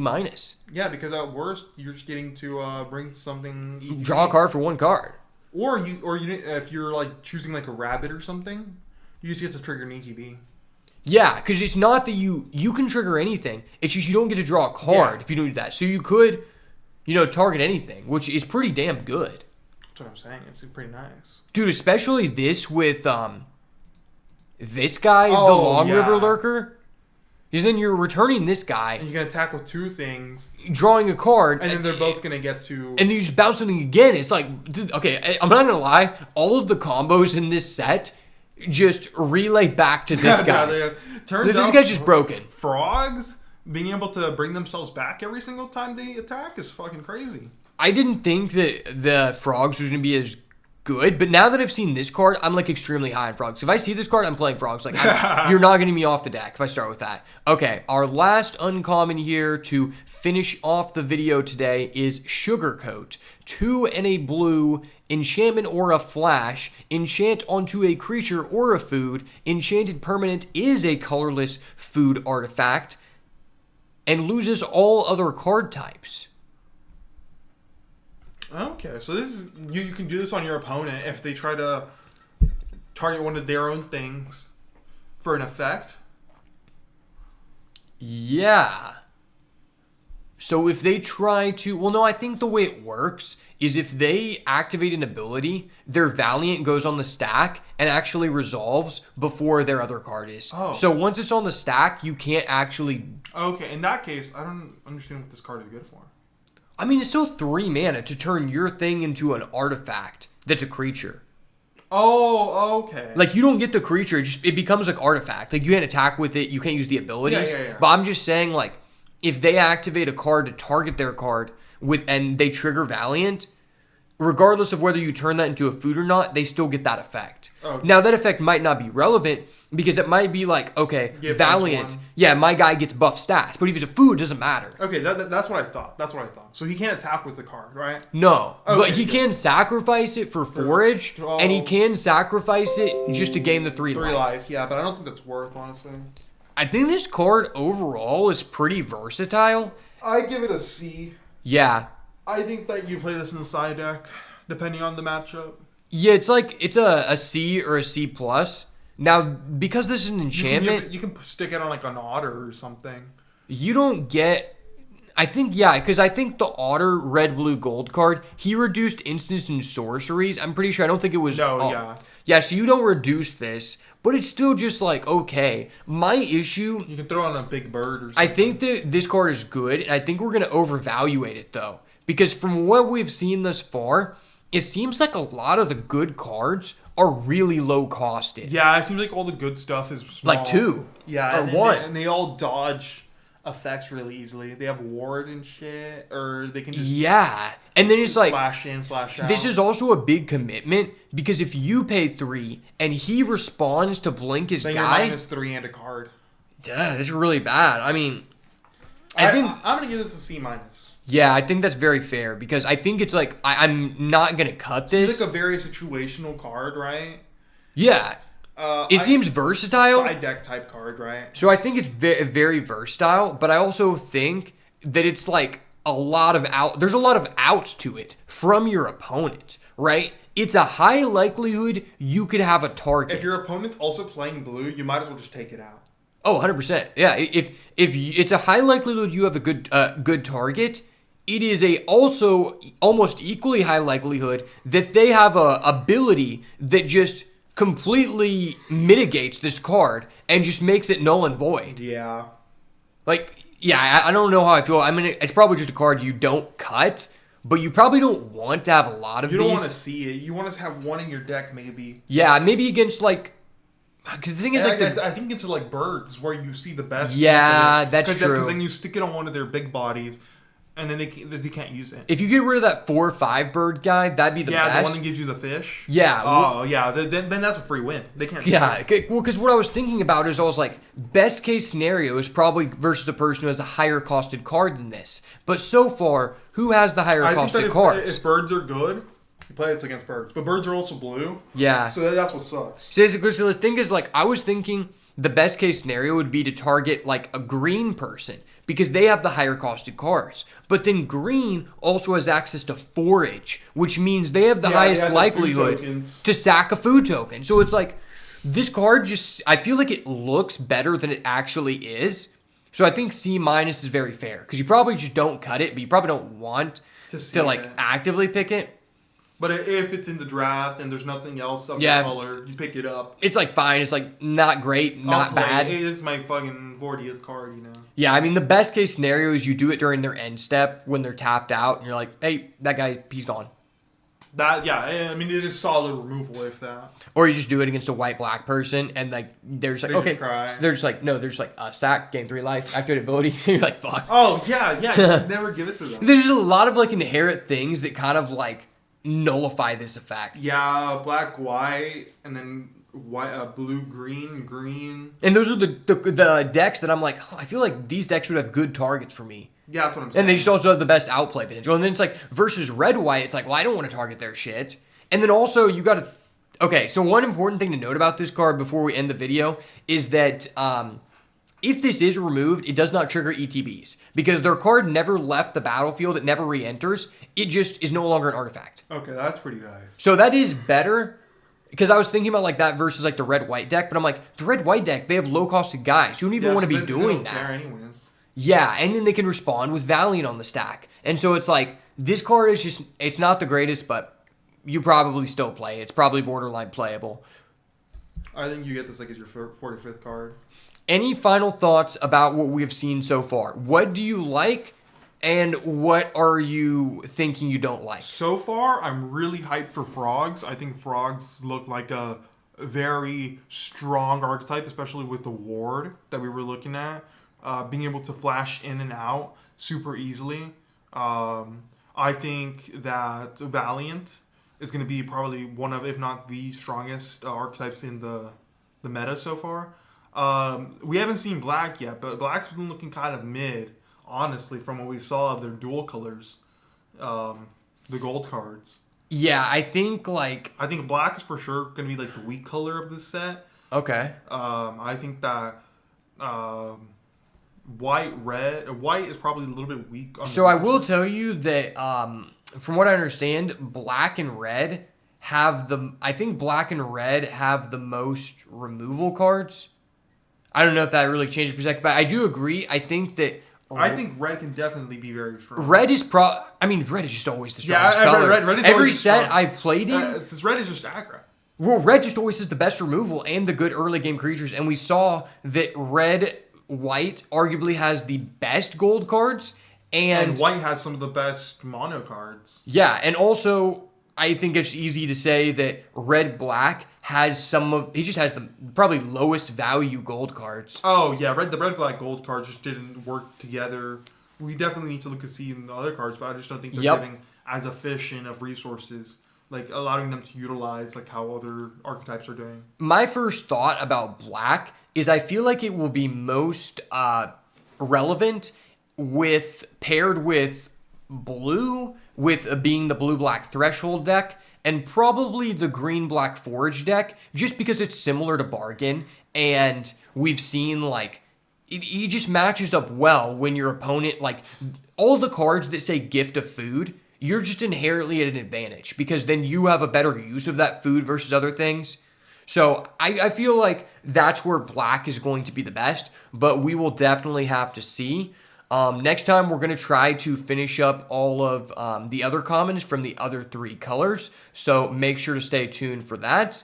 Hope you guys enjoyed this video, and we are currently 1 week away from this set coming out. So if you want to see more awesome content, make sure to smash the like button, turn post notifications on, and subscribe to the channel so you never miss another banger. Let us know down below what you think are your favorite cards so far. What do you think is going to be good? What do you think is going to be ass? And what is going to be the mythic uncommon? Personally, for me, it's got to be that 2/3 frog that gives everyone ward. That card is just disgusting. I just want to make sure that my stuff isn't targetable. You know, I Facts. love ward. We love floodgates on this channel. We love floodgates. But as always, if it's not the goo, it's got to go. Peace.